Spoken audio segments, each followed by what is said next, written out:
Salut à tous, c'est Antoine et Grégoire de La Tête dans le Guidon, bienvenue sur le podcast Les Chaises Pliantes. Le concept est super simple, on interviewe tes athlètes préférés dans des chaises de camping dans un lieu qui leur est cher. Pour ce premier épisode, on va recevoir le cycliste qui nous a mis au vélo, Romain Bardet. Mais avant de commencer l'émission, on va remercier le partenaire sans qui ce serait pas réalisable. Un grand merci à Tissot, ça fait maintenant 3 ans qu'on a commencé à travailler avec eux sur le Tour de France. Ils avaient sponsorisé notre premier podcast et on est encore là aujourd'hui. C'est vraiment génial de les retrouver ici sur ce projet, c'est un projet qui nous tient énormément à cœur. Après toutes ces chaises pliantes qu'on a fait sur plein d'événements, aujourd'hui on peut lancer le vrai podcast, le format long. Et c'est Tissot qui nous a permis de financer toute la prod, tout ça. Faut savoir que Tissot, c'est une marque qui est très engagée dans le monde du vélo et dans le sport en général. Ils sont chronométrants notamment du Tour de France, de Paris-Roubaix, de Paris-Nice, du Critérium. Et donc aujourd'hui, on les retrouve sur ce podcast. On porte leur montre Tour de France.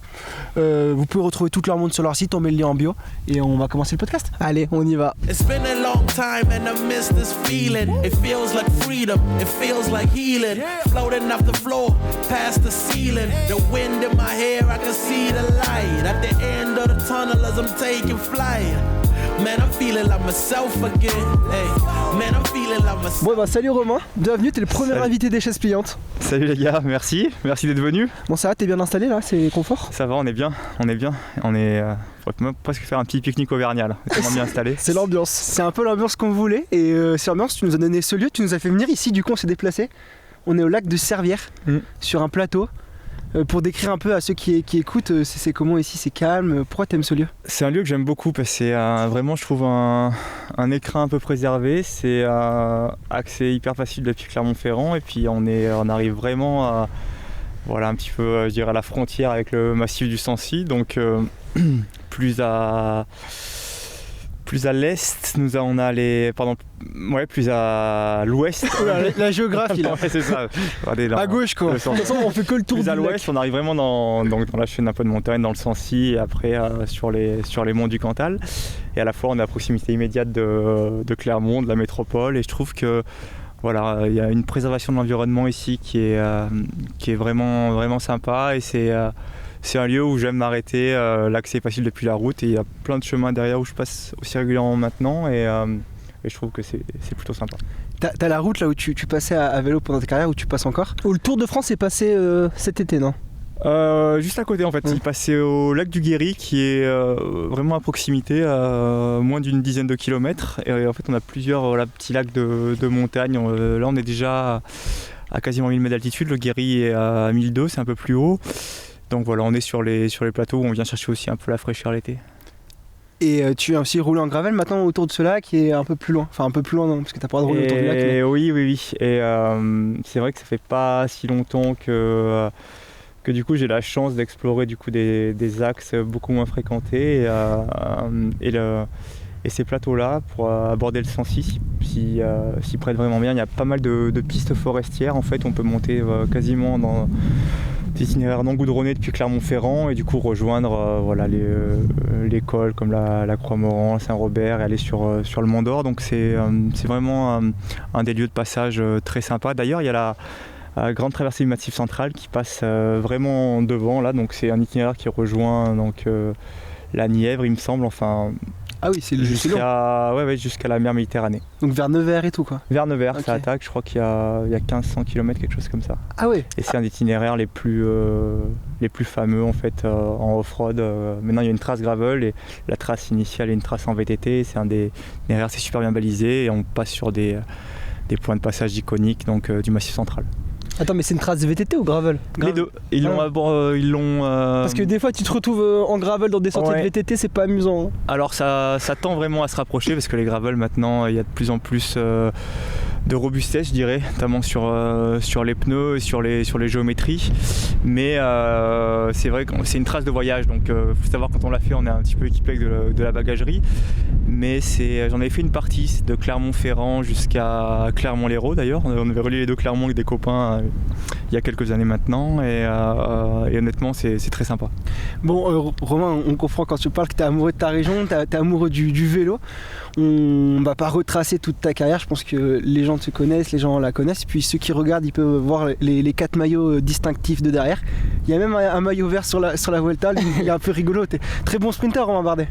Oui, c'était rigolo parce que ce maillot vert, même si je l'avais porté sur un Tour de l'Avenir, gagné d'ailleurs sur un Tour de l'Avenir. Ça fait tellement longtemps qu'il s'est perdu en route, mais c'était surtout, non seulement c'était un double symbole parce qu'il y avait forcément ce maillot entre guillemets de meilleur sprinter qui a été glané grâce à une victoire sur un contre-la-montre par équipe avec DSM, ce fameux contre-la-montre de Barcelone où on avait catastrophique le contre-la-montre. Bénéficié exactement d'un brin de luminosité durant voilà. Exactement. Non, mais pensez, mais même, ils avaient fait le contre-la-montre en soirée et du coup les premiers avaient la lumière et les derniers étaient un peu plus dans l'ombre. Et ça avait plu, il avait plu aussi, non? Il avait plu. Oui. Par contre la pluie avait été constante pour tous les participants, mais nous on avait un peu de lumière et j'ai passé la ligne deuxième de mon équipe et j'avais tous tu leur avais fait le sprint, tu savais?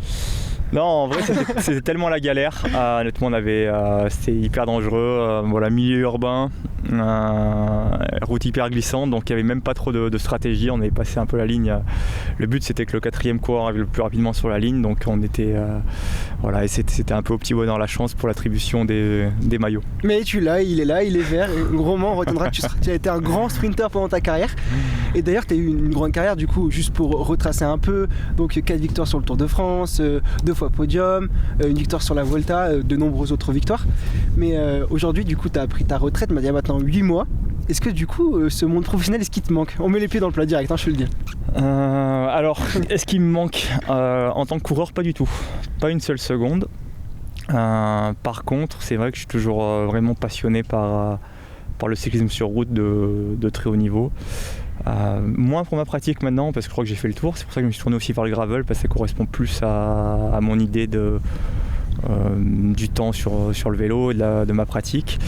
Maintenant, je suis presque encore avec plus d'assiduité les courses, les grandes tendances dans le cyclisme, la façon dont les choses évoluent. Donc ça me manque pas parce que justement j'arrive à assouvir cette passion à travers non seulement les contacts que j'ai encore dans le milieu, mais aussi parfois des participations et aussi pas mal de visionnage et je me tiens au courant de ce qui se passe. Donc ça me manque pas, mais je n'ai à aucun moment j'ai regretté d'avoir mis un terme à ma carrière.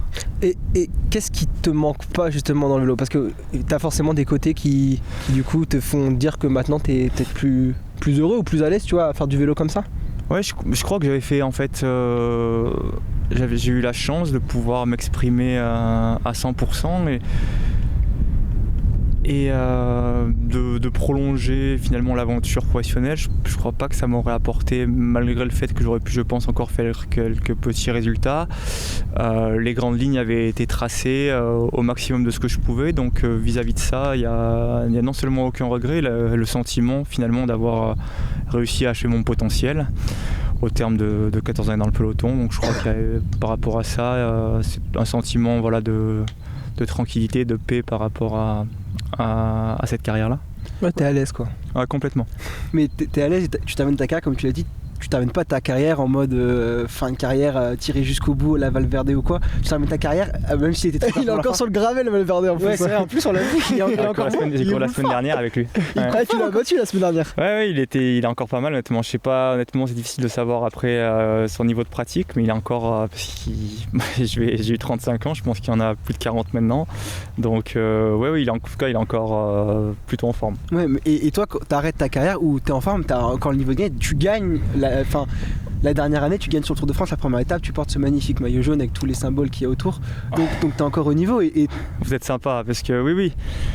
Certes, dans cette vision-là aussi, mais si on regarde aussi le verre à moitié vide, dans mes grandes années, j'arrivais à jouer les classements généraux sur des grands tours, chose que je n'étais plus capable de faire depuis 2022, ouais, par là. Donc c'était quand même sur la pente descendante aussi. Oui, mais oui, effectivement. François, en fait, je pense que c'est pas toi sur la pente descendante. Moi, je le voyais plutôt où c'est une nouvelle génération qui arrivait ultra fort, ultra préparée. Parce que quand tu vois le top 10, aujourd'hui, t'as peut-être 3 ou 4 gars qui ont moins de 4 ans. Ça arrivait jamais, ça, avant.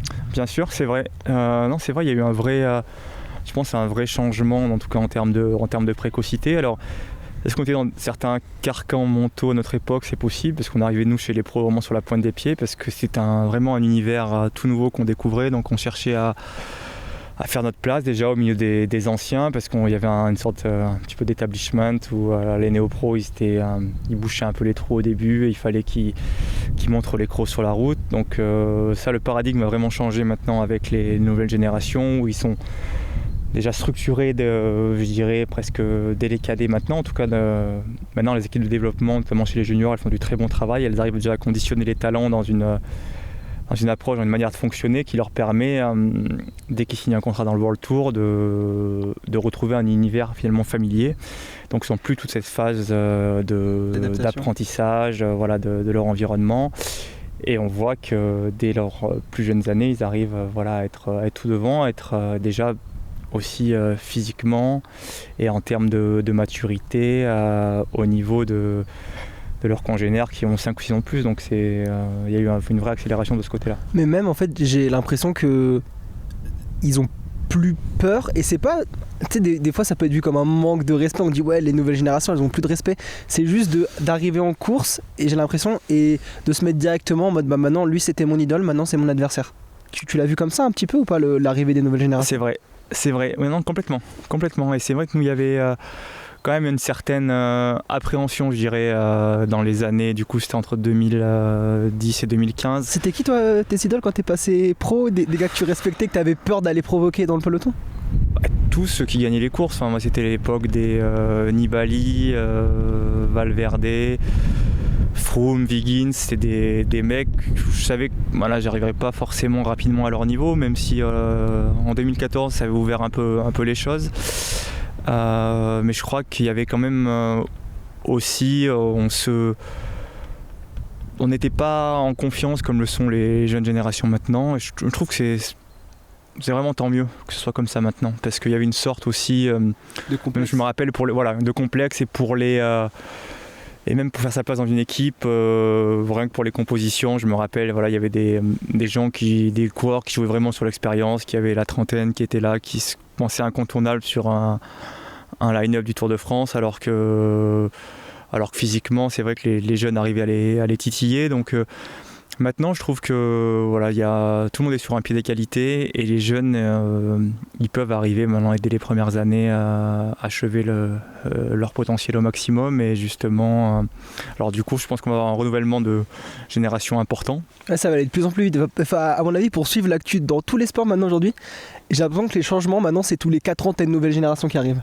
C'est possible. En tout cas, c'est possible. Je pense qu'à un moment donné, quand même, on va se rendre compte qu'il n'y a pas de date de péremption sur les coureurs non plus, donc il ne faudra pas se laisser griser par cet emballement vers la jeunesse, et on aura des coureurs, même s'ils ont 26-27 ans, ils ont encore de très belles années, au moins 6-7 ans devant eux, et pas oublier que chacun, même si on a des exceptions qui arrivent à très bien faire les choses et presque surperformer dans leurs jeunes années, je crois qu'il y aura quand même, il faudra être attentif aussi à pas non plus se passer de coureurs qui peuvent continuer d'évoluer, de progresser physiquement jusqu'à au moins 30 ans. C'est le lièvre et la tortue. Ouais. Non, mais un peu. Non, c'est vrai, je crois que moi je suis plus inquiet par rapport aux jeunes qui font des choix en début de carrière un peu différents, ceux qui veulent pourquoi pas se laisser le temps aussi de poursuivre leurs études jusqu'à 21-22 ans, qui ne peuvent pas s'entraîner pour le très très haut niveau, comme des athlètes qui ne feraient que ça, et qui décident de retarder un peu leur passage sur route, ou d'autres coureurs d'autres disciplines qui veulent arriver sur le vélo. Je crois que chacun aussi doit avoir la possibilité en tout cas j'espère que les équipes pourront aussi pas seulement suivre la tendance d'un rajeunissement à l'extrême, mais aussi garder dans leur effectif des coureurs aux trajectoires différentes. Du coup, ouais, toi tu as été ce coureur qui a choisi plutôt de garder tes études, d'aller au bout du coup de ta formation, pour pas mettre tous tes œufs dans le même panier qu'était le cyclisme. À l'époque, tu étais aussi de la génération de Thibaut Pinot. Lui, il est peut-être un peu plus vite dans son passage chez les professionnels. Aujourd'hui, du coup, les jeunes, tu peux plus faire des études et être professionnel à vélo? Oui, attention, c'était possible à l'époque. Honnêtement, je me retrouvais dans cet environnement maintenant. Je sais même pas si je serais capable de passer professionnel. Ça peut paraître fou de dire ça, mais... Tu penses vraiment ça? Je sais pas, à un moment donné, je pense que si physiquement j'en ai les aptitudes, je pense pouvoir espérer que ça se serait vu à un moment donné, mais je trouve que honnêtement dans les recrutements ou dans la manière maintenant dont se composent non seulement les équipes juniors mais les équipes de développement, si vous voulez, on arrive à profiler vraiment les athlètes pour voir finalement à 17 ans, on fait un peu un benchmark, on voit les capacités physiques, comportementales d'un athlète et on peut rapidement le mettre dans des cases, des équipes de développement et il reste finalement assez peu de place à côté pour des profils qui choisiraient des parcours un peu divergents, de se mettre au très haut niveau un peu sur le tard, etc. Et je pense que ça devient plus difficile justement de se sortir de cette masse-là. Toi, t'as jamais eu... Enfin, quand tu étais jeune, est-ce que par exemple à 18-19 ans, tu étais déjà optimisé comme on peut le voir aujourd'hui les jeunes ou tu l'étais pas? Non, je crois que ce sourire, ça n'avait rien à voir. Non, les premières années même, voilà, ça avait fait à un moment donné un peu les gros titres, c'est qu'on avait acheté nos capteurs de puissance, donc c'est pour vous dire un peu c'était en noir et blanc, ancestral. Et moi, je crois que j'ai eu la chance d'avoir cette trajectoire dans ma carrière justement parce que j'ai su peut-être lire certaines tendances et en bénéficier un peu en amont, à savoir voilà, l'intégration de l'altitude, justement de l'entraînement grâce aux capteurs de puissance et d'optimiser un peu tous ces critères-là où, voilà, dans un univers qui était encore peut-être un peu plus empirique et d'arriver à en tirer bénéfice. Et maintenant, c'est vrai que avec la structuration vraiment des équipes, voilà, tout le contingent de coureurs bénéficie justement de ces structures-là, de ces plans d'entraînement optimisés. Donc il y a moins la possibilité sur une certaine forme d'engagement personnel de faire la différence. Parce que toi, genre à 18 ans, t'étais quand même à fond dans le vélo, mais t'étais du genre à aller boire des bières avec tes potes, faire quelques soirées? Toujours, je crois que c'était comme ça. Et puis non seulement à 18 ans, voilà, j'avais attaqué la fac, j'ai fait 3 années de fac normale jusqu'à l'année de mes 21 ans. Donc mais c'était le chemin normal, parce que la majorité ont passé par des équipes des divisions nationales à l'époque en France où on faisait les courses. Non, mais ça n'existe presque plus maintenant. Bah, c'est pas que ça n'existe plus, c'est que alors il y a des coureurs qui arrivent à maturité plus tardive comme tu disais. Oui, totalement. Il y a des coureurs, je crois que c'est Victor Louler qui s'est révélé en espoir cette année après être dans un club de D1. Donc c'est super de voir aussi qu'il n'y a pas qu'un seul chemin à travers une équipe junior, une équipe World Tour, après l'équipe éventuellement espoir pour aller vers le World Tour. Donc nous c'était vraiment le chemin où finalement c'est dans ces années-là, si on arrivait bien à performer sur le calendrier amateur, où on se confrontait aux meilleurs, parce qu'il y avait des anciens qui vivaient de ces courses-là. Donc on se faisait les dents un peu, on mixait ça avec un calendrier mondial chez les espoirs, et là on était recruté directement après par les équipes pour le tour. Et tu as dit à un moment un truc qui m'a intéressé, tu disais que toi à l'époque, à l'arrivée des capteurs de puissance, tu as su lire un peu avant du coup la traîne de l'altitude, tout ça, dans le monde entier, même en France, tu vois. Tu as su lire un peu cette possibilité de t'améliorer dans l'entraînement, ça qui t'a permis peut-être d'avoir un coup d'avance par rapport aux autres, par rapport au grimpeur français, c'est ça surtout. Je sais pas si j'ai l'impression de dire j'avais su le lire, mais j'ai vu en tout cas à un moment donné rapidement, j'ai décelé par rapport à mon profil les axes d'amélioration, et j'ai été curieux d'aller. J'ai été entouré aussi pour ça, parce que j'ai demandé justement par rapport à l'altitude, par rapport au profil de puissance, des ressources en interne, notamment dans mon équipe chez G2R. Mais j'ai été en tout cas hyper volontariste dans essayer de changer un peu ma façon de fonctionner pour arriver à ce très haut niveau auquel j'aspirais. Et du coup, toute ta carrière, je sais que du coup, chez G2R La Mondiale, t'as poussé justement pour avoir ces mises en place de surtout les camps en altitude, l'entraînement, pousser dans la donnée, pousser l'entraînement plus loin. C'est quelque chose qui était important pour toi, qui t'a permis d'évoluer aussi vite dans ta carrière? C'était le chemin en tout cas qui me plaisait, parce que je trouvais que c'était passionnant de pouvoir intégrer, faire des vrais plans de développement, et chaque année essayer d'incorporer davantage davantage de facteurs de performance par des expositions d'altitude, par des charges de travail aussi, essayer de rationaliser les choses et essayer d'établir des tendances claires pour savoir où on veut aller à N+1, 2 et 3 et suivre à ça pour toujours envisager un lendemain en fait à quelques performances bonnes ou mauvaises. Du coup, tu kiffais presque même déjà à l'époque autant la préparation, l'analyse et la planification que la compétition en soi. Et de toute façon, ça fait partie tout ça du métier de coureur cycliste aussi, quoi. Ça faisait partie. Coureur cycliste, je me rends compte qu'on est quand même dans un certain confort et on attend souvent beaucoup de choses des structures, à juste titre parce que c'est à la fois l'employeur et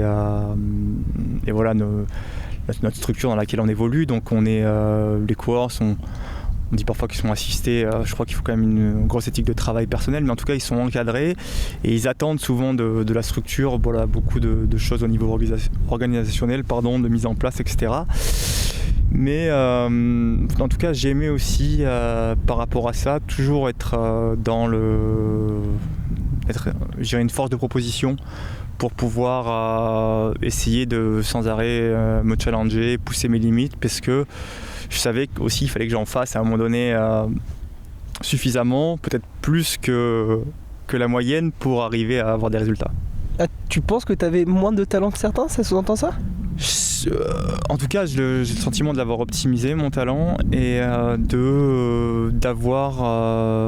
j'ai jamais été avare d'aller sur des prépas optimiste et de prendre des risques, c'est même ce qui me grisait le plus que la compétition, pour essayer d'atteindre un certain niveau de performance. Est-ce que c'était vraiment, tu me l'as dit du coup en off, c'était vraiment toi le fait de te sentir fort à l'entraînement, c'était limite une plus grande satisfaction que d'être fort en course? Ah non, d'être fort en course, c'était d'être fort en course, le sentiment le plus grisant, et parfois plus malheureusement d'être fort en course que de le résultat final. Et donc ça jouait vraiment sur la façon dont j'abordais un final de course finalement, parce que parfois les plus grands coursiers ou les fins tacticiens, c'est pas les plus fun à voir. Il y a que le résultat qui compte, mais c'est parfois des snipers, quand ils vont être moins bien, ils vont courir encore plus intelligemment.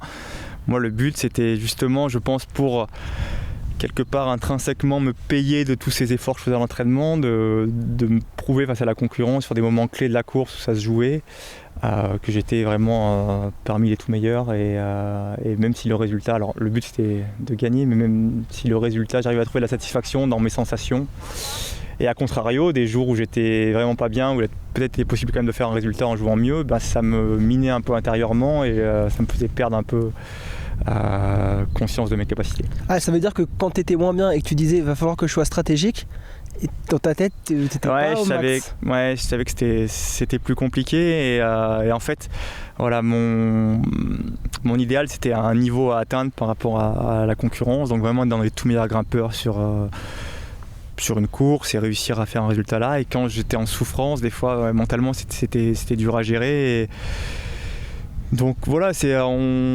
difficile quand on est en carrière de se rendre compte de tout ça. Maintenant, avec du recul, c'est plus sur le fait de se dire il y avait une certaine constance dans les résultats, mais parfois j'aurais peut-être aimé aussi gagner davantage, et en tout cas j'avais pas forcément la mentalité pour ça. Mais c'est bizarre parce que j'ai l'impression que pour moi, la plus belle victoire de ta carrière, et aussi la dernière du coup sur le Tour de France, c'est un coup tactique avant d'être vraiment quelque chose vraiment à la pédale. C'est à la pédale quand même, parce qu'il faut tenir. Oui, c'est à la pédale, mais tu sors aussi à un moment où tout le monde se dit bon. C'est une lecture de la course. Oui, je crois que c'est un peu de. Il y a un instinct de gagnant. En fonction de circonstances. Oui, là forcément il y a un instinct, parce que à un moment donné, jusqu'à 2017, d'avoir réussi à gagner 3 années de suite sur le Tour de France, on pense que ça va un peu continuer comme ça, et quand ça s'est arrêté, donc ça fait un gros gap entre 2017 et 2024, et pourtant j'ai participé encore, je pense, 5 fois au Tour de France, 4 ou 5 fois dans cet interlude, et donc ça me tenait à cœur d'essayer une dernière fois, et on a fait un travailler en amont et de réfléchir où étaient vraiment mes chances et là où je pouvais aussi espérer avoir un avantage par rapport à la concurrence. Donc ce premier week-end d'ouverture, je l'avais envisagé sur un peu de toutes les manières, mais de là à ce que ça pouvoir le concrétiser sur la route, c'est vrai que la chance était quand même pas, je dirais pas été infime, mais en tout cas c'est toujours hyper dur de gagner sur le Tour, mais on avait ce plan en tête en tout cas et donc c'est donc c'était un de prévu, c'est fou. Tu t'es dit à Rimini il y aurait une ouverture sur la fin et ça... Non, pas forcément à Rimini, ça pouvait être, honnêtement je me fixais jusqu'au Galibier sur les 5 premiers jours, mais tout en sachant que j'avais fait une prépa hyper engagée. Je crois que j'ai fait une Giro, je ne sais même plus dans le top 10, mais c'est un Giro très décevant. Et suite à ça, je savais que j'allais faire le Tour. Et là, avec la grosse prépa du Giro, faire les 3 semaines en mai en Italie, je savais que ça aurait du mal à tenir 3 semaines sur le Tour de France. Donc j'avais vraiment optimisé, voilà, c'est en fait bonifier ma condition physique en travaillant très dur sur le mois de juin pour arriver au top. Je sais que ça pouvait tenir à 6-7 semaines après le Giro, mais ça allait me lâcher à un moment donné sur le Tour. Mais c'était d'optimiser la fenêtre, notamment avec le heat training qu'on avait fait, une exposition à nouveau en altitude. Donc c'était en fait risqué, mais de mettre un peu tous ceux dans le même panier et dire voilà, ça doit être le premier week-end que je dois être à mon meilleur niveau. Et ça a marché parce que malgré une chaleur accablante, j'ai réussi à pousser mes records sur 10-15 minutes, alors que la concurrence n'y arrivait pas. C'est pour ça que j'ai réussi à faire une différence là. Et après, grâce à Franck, tout s'est bien enchevêtré. Quel travail de Franck. Mais c'est marrant parce que tu me disais, j'arrive plus à jouer le général sur les grands tours et tout. Et là, tu nous dis, je battais mes records sur le dernier Tour de France. Et j'ai plein de questions du coup, parce qu'il y a aussi le fait que tu annonces ton dernier Tour de France et le premier jour de ton dernier Tour de France, tu gagnes, tu portes le maillot jaune que tu n'as jamais réussi à porter. C'est incroyable ça aussi. Enfin, tu sais, c'est un peu le destin, j'ai l'impression. Tu sais que c'était un peu. Ouais, ça devait être comme ça, c'est l'histoire. Je sais pas si ça devait être comme ça. En tout cas, non, j'étais vraiment en paix avec la décision qui avait été prise bien en amont. Et puis, certainement, ça a apporté aussi une sorte de. C'est maintenant ou jamais de toute façon. Donc, il n'y a plus grand chose à. La pire des choses pour moi, après mes premières années sur le Tour, ça aurait été de continuer à faire un tour dans un relatif anonymat. Parce que. C'est la plus grande et certainement la plus belle course du monde, mais à la fois ça te demande tellement physiquement et mentalement pour qu'il n'y a pas vraiment de plaisir. En fait, je prenais aucun plaisir à finir un Tour de France. Il fallait que ce soit un Tour de France dans lequel c'était tellement de mois de préparation qu'il fallait que j'en retire quelque chose d'un peu spécial à la fin.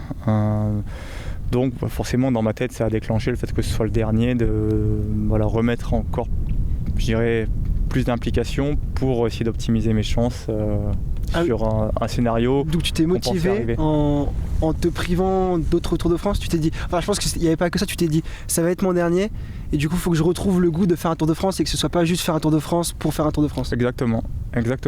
Et puis le Tour de France honnêtement c'est tellement dur, on passe par des moments de souffrance tels que c'est pas, quand on a la chance de le faire plusieurs éditions, il n'y a pas une chasse au record ou quoi que ce soit, c'était simplement essayer on sait que c'est la vitrine, c'est là où tout se passe, tous les meilleurs coureurs du monde sont là, donc c'est aussi là où on s'étalonne. Et quand on veut se prouver en quelque chose en tant que coureur, je crois que c'est une course où on met encore davantage d'implication. Et c'était l'idée d'essayer de réunir une dernière fois un petit peu, de boucler en tout cas une certaine histoire que j'ai eue avec cette course-là qui m'a lancé dans ma carrière et qui a aussi fait ce que je suis aujourd'hui. Mais du coup, si t'arrivais pas à prendre forcément beaucoup de plaisir dans un Tour de France, je mets des grandes guillemets, dans l'anonymat ou loin du général, du coup j'imagine, c'est ce que ça sous-entend, cette année 2019 où en tant que fan de vélo, pas encore hyper spécialiste, j'ai pris un kiff monstre à te voir à l'avant à jouer le maillot à poids. Aujourd'hui où je connais un peu plus le vélo, je comprends que tu joues le maillot à poids parce que du coup ça s'est mal profilé pour le général. Est-ce que t'as quand même pris du plaisir à faire un Tour de France comme ça? Le Vélix il se dit on a le maillot à poids, le connaisseur se dit Romain c'est pas facile. Tu vois, là il y a les deux Grégoire, il y a le Grégoire que Vélix qui se dit mais trop bien le maillot à poids, et le Grégoire qui connaît un peu le vélo qui dit t'es loin de toi. C'est un maillot à poids un peu casquette parce que j'aurais pas dû l'avoir si l'étape de Tignes était arrivée au bout. parce qu'il y avait des points, je crois que Bernal l'aurait eu, enfin bref, voilà, l'histoire s'en rappelle, moi aussi. Donc il n'y a pas une fierté particulière, il y a une fierté dans le comportement, parce que honnêtement, 1 mois et demi avant ce Tour de France là, je savais que ça allait pas le faire. Et c'était une période les plus troubles, en tout cas en termes de prépa, parce que en fait, j'avais fait une commotion sur le Tour de Catalogne au mois de mars qu'on n'avait pas détecté. Et derrière ma prépa, j'avais perdu vraiment plus entre 20 et 30 watts sur tous mes max. Donc je savais très bien que j'étais complètement limité. Et ça m'avait énormément affecté dans la prépa. J'avais un état de fatigue chronique. Et d'ailleurs, on a mis un terme à ma saison juste après le Tour de France pour que je puisse finalement continuer ma carrière, parce que ça en était à ce moment-là. Et je me rappelle, voilà, j'avais passé un très mauvais mois de juin parce que je voyais que voilà, ça tournait pas normalement et que sur ce Tour de France, j'allais dans le mur. Et c'était le cas. Et voilà, donc ça a été vraiment avec la tête que je me devais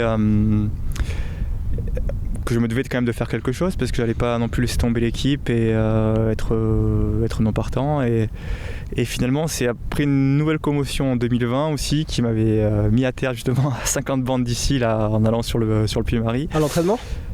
Non, en course. En course ? Ouais, sur l'étape qui arrive au Puy-Marie. Effectivement, c'est l'une des premières fois où il y avait eu le protocole commotion, non ? Non, parce que j'étais reparti. Non, mais c'est la première fois où... c'est là où justement où ça a été suffisamment important pour que... c'était l'inverse. Que je sois justement à l'hôpital à Clermont le soir et qu'on me la détecte, et que du coup rétrospectivement on se rende compte que j'avais exactement les mêmes symptômes en 2019 et que c'était non seulement la seconde, mais que j'avais fait des grosses erreurs dans ma réhabilitation de la première qui expliquaient mes performances en 2019. Mais du coup ça aurait pu être quoi les risques au-delà d'une base de performance ? Les risques, alors, sans être expert, mais bon, si tu veux, c'était quand même un choc hyper important pour l'organisme, et tu perds des capacités importantes en termes de... En fait, j'avais attaqué l'entraînement beaucoup trop précipitamment après, en mettant notamment du volume, mais surtout de l'intensité. Et si tu veux, en fait, mon corps s'était vraiment verrouillé. Et c'est en étant suivi par mon médecin du sport, qui était aussi médecin de l'ASM au rugby, donc eux, ils ont une connaissance vraiment... sur les commotions. Vraiment importante sur les commotions, et c'était un vrai processus après en 2020 qu'on a mené sur plus de 6 semaines justement, avec réintroduction petit à petit de l'activité physique, tout avec des tests psychomoteurs pour s'assurer justement que avant de reprendre un entraînement de qualité, les conditions initiales soient revenues à leur niveau basal. Donc le Tour de 2019, tu le fais entièrement avec une commotion Non, avec si tu veux, en fait, on tombe après la Catalogne, tout de suite tu penses au classique qui arrive finalement, il me semble 4-5 semaines après, ouais. Donc 3 jours après je suis sur le vélo. Sur le retour j'avais vomi, etc. Tu vois, donc j'avais des signes, je supportais plus le bruit, des maux de tête quand même assez persistants. Sur les premières séances d'entraînement, des maux de tête, mais tu te dis c'est la fatigue, je sors de Paris-Nice, du Catalogne, donc à l'époque on s'écoute pas trop, on veut vraiment aussi être dans une démarche d'essayer de faire des belles classiques, parce que j'ai toujours été intéressé pour cette semaine de classique ardennaise. Et si tu veux, on un peu rattrapé après par les enjeux sportifs et le Tour de France, et donc et sans vraiment aussi connaissance sur justement les possibles effets collatéraux de... Personne n'en parlait en fait à l'époque dans le peloton, c'est fou ça. Et ça a été en 2020, puisque en plus à la télé ça a été... je m'en souviens de ces images. Je me suis relevé, après j'ai rechuté, j'ai terminé l'étape, donc dans l'état un peu second. Et après sur le retour, on s'est arrêté plusieurs fois, j'avais des nausées, très très mal à la tête, et c'est là où finalement j'ai eu la chance justement de tomber sur mon destin, de dormir à Clermont-Ferrand pour aller voir mon médecin traitant le soir même, qui m'a dit non mais là t'as une commotion, tu repars pas, parce que sinon je pense 9 chances sur 10 je repartais le lendemain. C'est fou de se dire que genre, le vélo a évolué hyper vite sur les capteurs de puissance, toutes les données et tout ça, et que sur des trucs qui paraissent basiques comme la sécurité des coureurs et les commotions cérébrales, personne n'en parlait quoi. Ouais, c'est vrai, parce que... Et puis à la fois, on est un sport où c'est difficile, parce que si on nous mettre un peu à la place de l'athlète, on est là, on se prépare depuis 5-6 mois pour un événement, on tombe, on se doit de prendre des décisions quand même rapidement. Alors maintenant, honnêtement, les protocoles ont vraiment évolué, et il y a notamment tous les directeurs sportifs maintenant sont formés pour justement diligenter un test rapide pour détecter une éventuelle commotion. Bien sûr, après il y a aussi le médecin de la course mais l'athlète aussi est responsable, et il faut savoir que l'athlète, il veut partir. Son instinct primaire, c'est de repartir, de monter sur le vélo, de ne pas perdre de temps pour pouvoir réintégrer le peloton et rejouer un rôle sur la course. Donc c'est très bien que vis-à-vis de ça, les instances aient mis des garde-fous pour pouvoir aussi presque protéger l'athlète contre sa volonté première.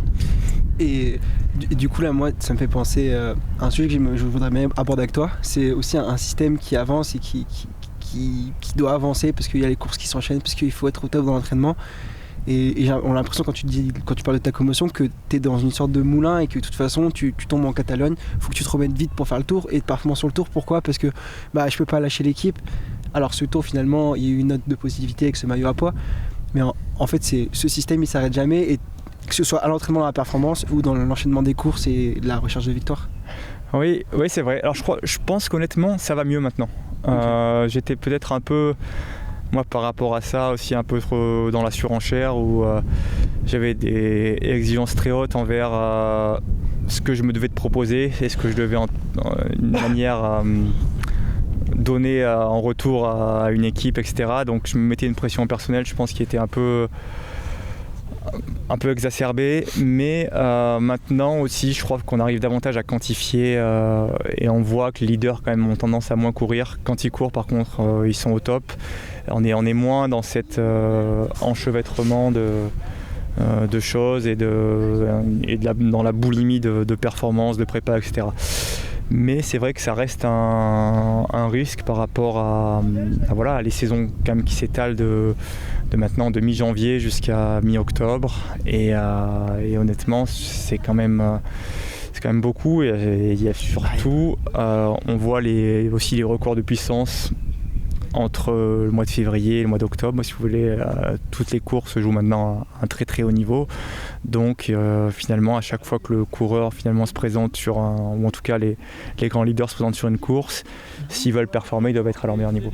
Okay. Du coup, en fait c'est la performance et le niveau qui pousse, mais aujourd'hui t'as beau être à ton meilleur niveau, il reste Pogacar dans tous les cas. Il reste, oui, il y a... Une petite classe pour expliquer aux auditeurs. Du coup, il y a la classe qui vient faire sa sortie. Ouais. Non, pas très loin, genre clairement. Non, je rigole, merci beaucoup. C'est les lois du direct, c'est le but de ces chaises pliantes, c'est un peu d'avoir ce côté un peu authentique, ça casse le rythme. Oh, il y a un mec qui t'a reconnu, je crois. Et on en était où là ? On parlait des leaders du coup qui devaient être au meilleur niveau, et du coup il y avait forcément ce processus entraînement, récup, optimisation pour arriver à son meilleur niveau, et tu es obligé d'être à ton meilleur niveau aujourd'hui pour pouvoir espérer gagner une course, surtout qu'on voit le Tour de France aujourd'hui, tout le monde est affûté, tout le monde est à son max, et t'as pas le choix de faire autrement en fait. Après je crois que les grands leaders dans les équipes maintenant ils s'alignent plus sur les courses s'ils n'ont pas les garanties qui sont à un excellent niveau de performance. Il me semble que aussi le calendrier est suffisamment fourni, et puis dans la quête des grandes victoires, des rankings annuels, etc., je crois que les équipes maintenant sont assez aussi attentives au fait d'aligner leurs meilleurs éléments quand les conditions sont favorables, les performances sont favorables. On le voit, je suis passé d'une période où on se préparait, finalement on faisait souvent un séjour en altitude. Au début c'était au mois de mai pour le Tour de France, et maintenant je peux vous dire que les lieux en altitude en Europe, que ce soit Sierra Nevada, TID, voire l'Etna, c'est plein, et il y a un turnover du 1er janvier maintenant jusqu'à la prépa pour le mondial ou la Vuelta au mois de fin août, quoi. Et c'est pas usant cette prépa, d'être loin de sa famille, d'être optimisé, de dormir en altitude, même ennuyant même. Vingegaard, il en a parlé. Oui, je suis d'accord. Je crois que je suis d'accord, non, parce que... je suis d'accord, oui et non. T'es d'accord ou t'es pas d'accord, Romain ? Non, je dirais que maintenant c'est un préalable, je dirais, qui est finalement... c'est le métier. C'est indispensable. Et je crois que c'est le métier de coureur cycliste qui est comme ça. À la fois, on est passé aussi sur des calendriers de courses, comme on le dit tout à l'heure, qui sont quand même souvent moins fournis pour le leader.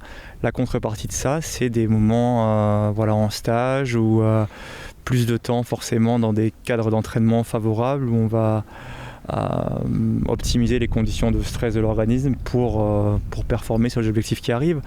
Donc il y a eu, c'est vrai qu'on a contrebalancé le jour de course, la quantité par rapport à une approche hyper qualitative et maintenant vous voyez les vitesses à laquelle ça roule, les vitesses d'ascension qui tombent chaque année. Alors bien sûr il y a l'équipement qui a évolué, mais je crois que physiquement en tout cas le niveau a pris peut-être, je sais pas, au moins 20% dans les dernières années. C'est fou. Et, 20%. Et ça, c'est le corollaire aussi d'une prépa et d'une manière de faire les choses qui est scientifiquement optimisée. Et du coup, pour les jeunes qui arrivent, qui rêvent d'être coureurs cyclistes et tout, on s'amuse du coup vraiment ou tout est formaté, calibré?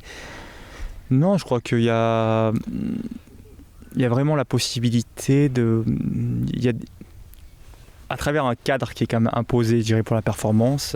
C'est vrai qu'à plus ou moins court terme, si on veut faire du vélo à très haut niveau, il y aura forcément des choses comme l'entraînement à l'altitude, une nutrition quasiment millimétrée, des charges d'entraînement très bien réparties et voilà, tous ces fondamentaux de l'entraînement qu'on doit respecter. Après, sur la manière d'envisager aussi son temps dans le cyclisme, je crois que on doit encore faire place, les personnalités de chacun peuvent encore s'exprimer. Mais je crois que l'équilibre sur le long terme va passer aussi par la façon dont les équipes ventilent le programme de course des coureurs. Je crois qu'on le voit,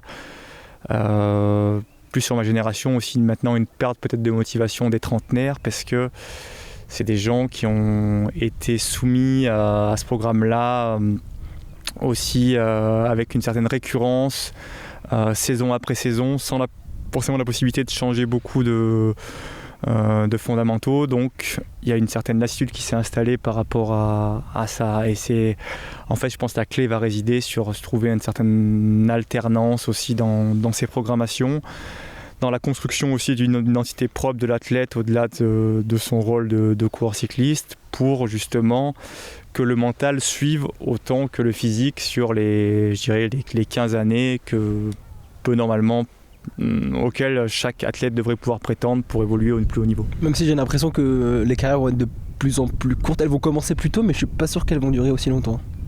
Ouais, je pense que c'est ce que je dis, parce que là actuellement on voit à travers un seul vraiment paradigme, c'est celui d'un truc assez rigide où on fait quand même courir les mecs plus tard, début mi-février jusqu'au 15 octobre, et avec 2 ou 3, souvent 3 stages en altitude de 3 semaines.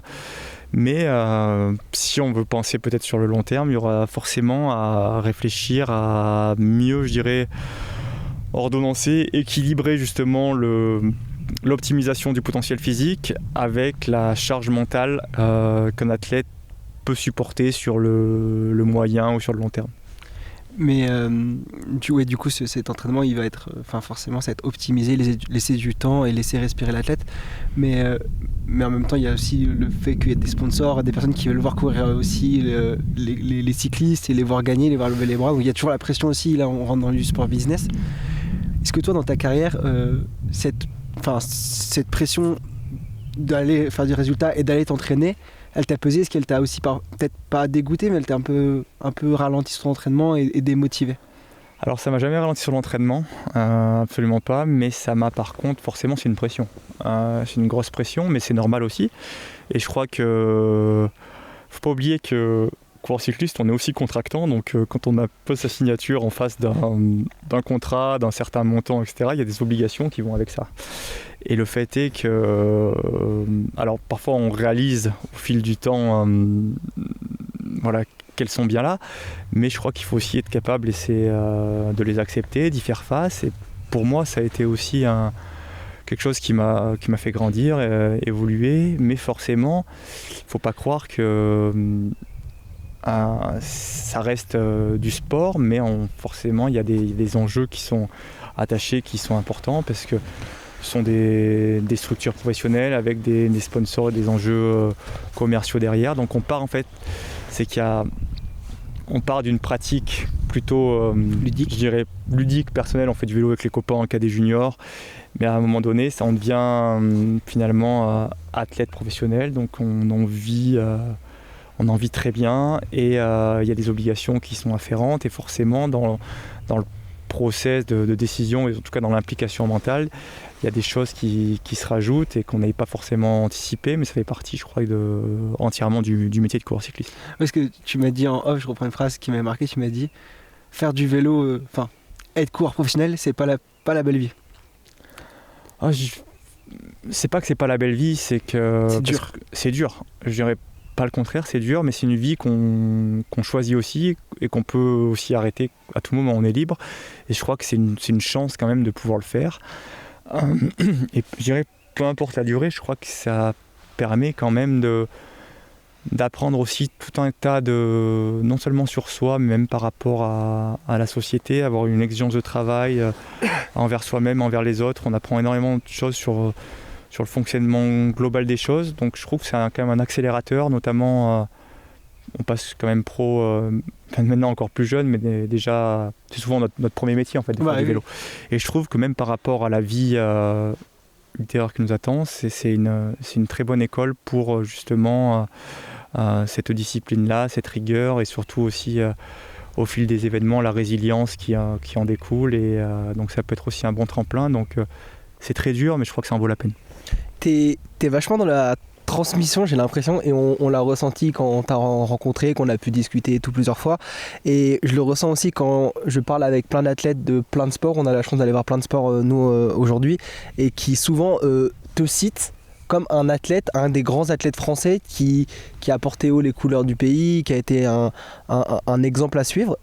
Et j'ai l'impression aussi que, tu vois, grâce au réseau aussi, tu parles avec pas mal d'entre eux, à chaque fois ça revient. T'adores ce rôle un peu de discuter, de distribuer des pièces un peu, d'aider les gens. Non mais tu peux l'avoir. J'aime beaucoup échanger en tout cas sur...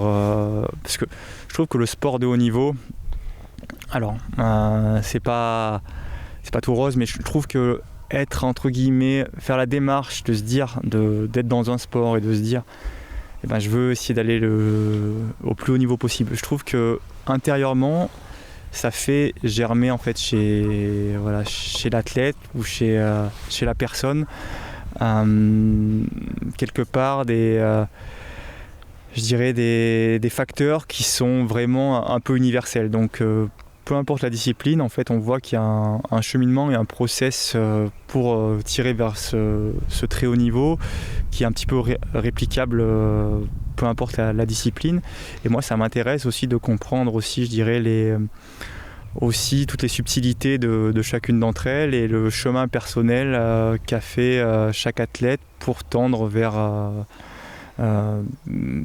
son paroxysme et son plateau de performance finalement. Et est-ce qu'on ne gagnerait pas du coup à avoir beaucoup plus de mélange entre des athlètes de plein sport? Et j'ai l'impression que des fois c'est un peu limité, notamment au vélo où justement tu fais que ça. C'est très limité. Parce que oui, ça c'est vrai, parce que dans le vélo je trouve qu'on est... Donc on disait tout à l'heure que le cours de métier, coureur cycliste, c'est dur, mais à la fois je trouve que c'est un sport où les athlètes sont très très bien encadrés.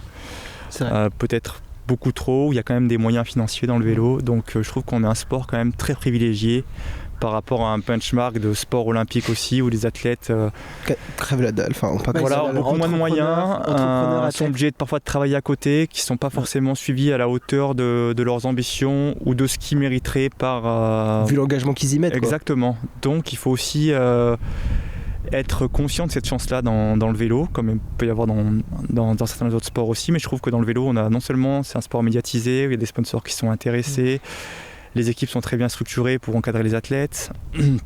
Donc, et à la fois, parfois, on manque d'échanges justement avec...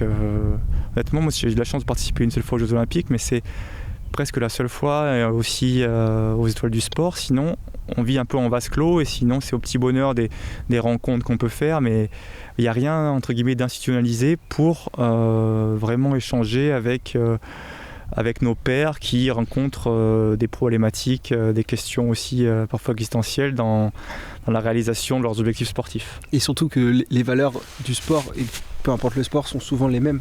C'est le partage, le dépassement de soi. Les fondamentaux sont les mêmes. Les fondamentaux sont les mêmes en tout cas. Oui. Et on n'est pas... On a assez peu d'événements finalement où on arrive à être en rapport avec et à échanger par rapport autour de tout ça. Mais avec l'essor des réseaux sociaux, par contre, vous arrivez plus facilement à être en lien les uns avec les autres. Ouais, alors attention aux réseaux sociaux. Ah bah non, mais nous on est... Ne regardez pas ce podcast. Non, mais c'est vrai, après, il y a quelques athlètes qui je pense sont sur les réseaux sociaux qui sont assez... c'est difficile de lire une personne à travers les réseaux sociaux. Oui, c'est sûr, c'est notre métier. C'est un travail d'image, c'est une image en fait. Exactement. Et j'ai bien aimé ta bio d'ailleurs. En préparant le podcast, je suis allé la voir. C'est marqué quoi ?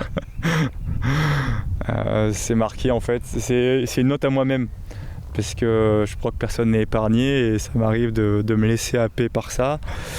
Mais c'est le fait de se dire en fait, voilà, quand le temps que tu perds sur les réseaux, sur Instagram, alors bien sûr des fois c'est intéressant et parfois tu dois le faire parce que pour différentes raisons, que ce soit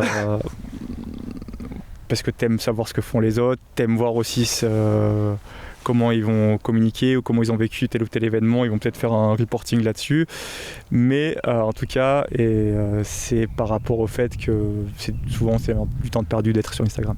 Mais quand même, tu te retrouves à avoir accepté notre invitation et à nous parler.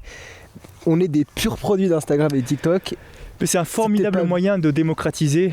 Je dirais qu'il y a quand même une vraie différence entre vous, le contenu que vous publiez, la manière dont vous le démocratisez à tout un panel de... comment tu dis, pas d'auditeurs, mais à toute une communauté finalement, pour justement leur montrer des choses que les médias traditionnels ne montrent pas de cette façon-là. Et à la fois, je trouve que du côté sportif, justement, il y a l'ambiguïté est différente, les enjeux sont différents parce qu'il peut y avoir un certain filtre de communication par rapport à ce que l'athlète veut montrer ou la rétention qu'il fait d'informations, donc je trouve que c'est moins pur et limpide et c'est pour ça que je m'en méfie un peu. D'ailleurs, j'ai remarqué sur les réseaux et je trouve ça hyper dommage. Les athlètes parlent rarement de blessures ou de leur rééducation sur les réseaux. Je pense que ça doit avoir un rapport avec les contrats où ils veulent montrer aussi quand ça se passe bien. Ça fait un an et demi que je suis blessé. Dès que je rencontre un athlète qui a été blessé, qui est passé par ça, je me rends compte que vous êtes des monstres pour revenir ça, que moi je galère. Et c'est dommage de ne pas voir tout ce qui est mis en place du côté d'un athlète pour revenir. Tu vois, tu parlais de quand tu as eu tes commotions. Je sais pas si on a eu l'occasion peut-être de voir les coulisses ou quoi, de comment revenir d'une aussi grosse blessure.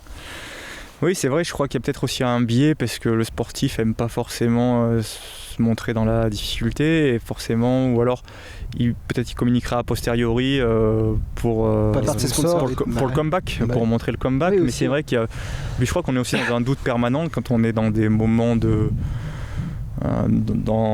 un process de réhabilitation parce qu'on se demande si on va revenir, on sait qu'on va probablement revenir, mais est-ce qu'on va revenir à 100%, est-ce qu'on va se retrouver, donc c'est pas une position facile pour communiquer. Tout le monde aime communiquer quand une course est bien passée et dire voilà, remercier Pierre-Paul Jacques pour les choses, mais quand on est finalement, donc c'est pour ça qu'il y a un côté artificiel parfois derrière les réseaux, donc je pense qu'il faut parfois se méfier aussi. Et je pense qu'il faut aussi éduquer les jeunes sportifs, les meilleurs sportifs français de demain, mais tout le monde d'ailleurs, mais eux surtout aussi à l'utilisation de ces réseaux, parce qu'effectivement, quand tout va bien, tout le monde est là, et ça peut aussi un peu moins mal, un peu comme les médias traditionnels ou les médias aussi qui peuvent te médiatiser de manière, te donner comme le meilleur cycliste du moment, et le lendemain de dire qu'est-ce qui s'est passé. Je pense à c'était quel Tour de France là où avec Thibaut tout le monde vous attendait et la première étape vous perdiez du temps. Oui, ça va vite et il y a un traitement aussi différencié suivant l'athlète et le réseau aussi. Et on a eu encore et pourtant Twitter, c'est tellement horrible. Mais même un média respecté que je lis tous les jours comme l'Équipe qui fait sa une dimanche matin sur Paul. Et Romain Grégoire qui gagne la Drôme dimanche. Romain qui aussi, je pense, est un grand talent, mais voilà, qui ne suscite pas les mêmes attentes que Paul. ne fait pas la une le lundi matin. Donc Ça va au moins, quoi. il y a tout, il y a toujours forcément. Il y avait un OLOM, biais. on a perdu aussi. Il y a des. Il y avait OLOM aussi. Et voilà. Et on a perdu l'OL. Bon. Non, mais oui. Donc bon, tout est question de point de vue finalement. Et c'est vrai que quand il y a, bon, on sait très bien que sur certains attendus, comme futur coureur français qui peut gagner le Tour de France, ça suscite aussi beaucoup plus de captivité de la part d'une audience que des exploits d'une autre forme. Mais donc, même si dans les médias les plus traditionnels, indépendants et respectés, il y a déjà des choix éditoriaux forts qui sont faits. Donc, imaginez quand c'est un public amateur qui communique sur les réseaux, tout comme Twitter ou Instagram, le biais qu'il peut y avoir. Mais complètement, oui, c'est sûr. Mais c'est bien que tu parles des jeunes Français qui performent, mais on en a discuté avant de commencer là. Ça marque, hein, ça gagne là, ce début de saison chez les Français. C'est super, ouais, il y a un magnifique début de saison. Après, on est tous sauf, enfin, On n'est pas étonnés, je sais pas, parce que c'est jamais, c'est jamais normal, je dirais, de gagner. Donc, faut déjà saluer ces succès-là. Et à la fois, ça fait plaisir et du bien parce que je trouve que le vélo français, ça fait longtemps qu'il ne s'est pas aussi bien porté. Et surtout, il repose sur différentes têtes. Donc je trouve qu'il y a une densité au plus haut niveau capable de gagner des courses qui est hyper intéressante. Bah ouais, quand on voit Paul Magnier en sprinter, On a Romain Grégoire en puncher, on a peur d'en oublier, ouais. Paul Sexas en grimpeur, Lenny qui fait double podium aussi. Lenny, on nous parle même pas, enfin Lenny. Non, Lenny. Il y a une belle génération et on a eu cette génération il y a maintenant une petite 13aine d'années. Je sais Thibaut, pas Romain. s'il y avait autant de. Arnaud. Je sais pas. Bah, oui. C'est difficile parce que quand on est contemporain d'une époque, on a du mal à apprécier, je pense, les choses et je trouve que c'est plutôt sain comme ça. Mais en tout cas, c'est voilà, avec là maintenant cette génération qui est quand même très jeune, qui se fait sa place. On oublie aussi les Kevin Vauquelin, qui est un grand coureur de grand tour, etc. Donc il y a une densité au plus haut niveau qui est hyper intéressante. Tu échanges avec ces jeunes Français, les Français qui arrivent, t'as couru avec eux, donc forcément que tu échanges, mais je sais pas, est-ce que tu donnes des conseils, comment tu te comportes avec eux? Est-ce que eux ils demandent des conseils aussi dans ce sens-là? Oui, alors oui, c'est-à-dire qu'il y aura un grand plaisir quand l'occasion fait qu'on arrive à se rencontrer et les échanges sont faciles. Après, c'est vrai que je suis pas quelqu'un non plus d'essayer d'être intrusif ou qui va forcément aller vers les athlètes, mais c'est vrai que je préfère les relations spontanées et un peu privilégiées ou dans des moments surtout difficiles. Parce que c'est facile dans les moments où les gens gagnent. En tout cas, moi j'ai jamais aimé répondre aux messages, j'ai rarement répondu aux messages quand ça se passait bien. Par contre, les vrais gens qui comptaient, c'est ceux qui savaient qu'il y a des courses, c'est pas forcément le Tour de France dont je parle, ou qui regardaient les classements, qui voyaient que c'était moins bien passé, qui prenaient des nouvelles. Et je trouve que c'est plutôt ce regard-là que j'essaie d'avoir, parce que j'ai je pense aussi ce recul sur les choses. Parfois les résultats, quand ça se passe moins bien, peuvent passer inaperçus, mais je sais qu'ils peuvent aussi avoir un impact important sur le moral d'un athlète, et c'est surtout essayer avec la connaissance que j'ai du milieu de cerner ces moments pour contacter les athlètes que je connais au bon moment. Mais t'es vraiment le mec parfait. Pas du tout. Tu me complexes là. Non, mais c'est vrai que c'est vraiment La réflexion, elle est la énorme. réflexion, et c'est vrai qu'en vrai, maintenant que t'as le recul et tu sais ce que c'est une carrière, tu sais que de toute façon, quand t'es en haut, tout le monde est là, et c'est dans les moments au creux de la vague que tu vois vraiment les gens qui sont là par amour du sport ou par amour de ta personne, Ou par, tes proches ou intéressés. Tout à fait. Et du coup, prenons un Paul Sexas qui dans le profil de coureur te ressemble, et aussi c'est le coureur qu'on attend le plus dans les prochaines années, avec beaucoup de pression. T'as eu une pression toi pendant ta carrière, je m'en souviens pas, donc je vais pas dire de bêtises, mais j'ai l'impression que Paul c'est encore un niveau au-dessus. Je sais pas. C'est vrai qu'on était trop jeune en fait pour savoir que quand toi t'étais jeune. Oui, la donne est différente. La donne est vraiment différente. Puis là on a un moment délicat parce que pour en parler. La donne est vraiment différente puisque déjà je trouve que non seulement il n'y a pas de comparaison possible parce que voilà, Il faut des pas. athlètes vraiment différents. Et Paul en même pas 1 an et demi, il a déjà fait les 2 tiers de ce que j'ai fait en 14 ans presque, donc en tout cas en termes de potentiel, d'adversité, etc. Donc ce sont 2 époques totalement différentes. Et dès les prémices de sa carrière, il montre des signes assez objectifs quand même s'il n'y a jamais eu ces conditions de 3 semaines de course, etc. Donc comme j'ai jamais fait des grands tours, il y a cet inconnu-là qui réside. Mais en tout cas, je dirais sur ses premières confrontations à un stade très précoce de sa carrière, il est sur des marqueurs que aucun Français des 30 dernières années n'a jamais fait. Et ça, il faut en être conscient par rapport à la concurrence. Donc, il y a forcément... Beaucoup d'attentes.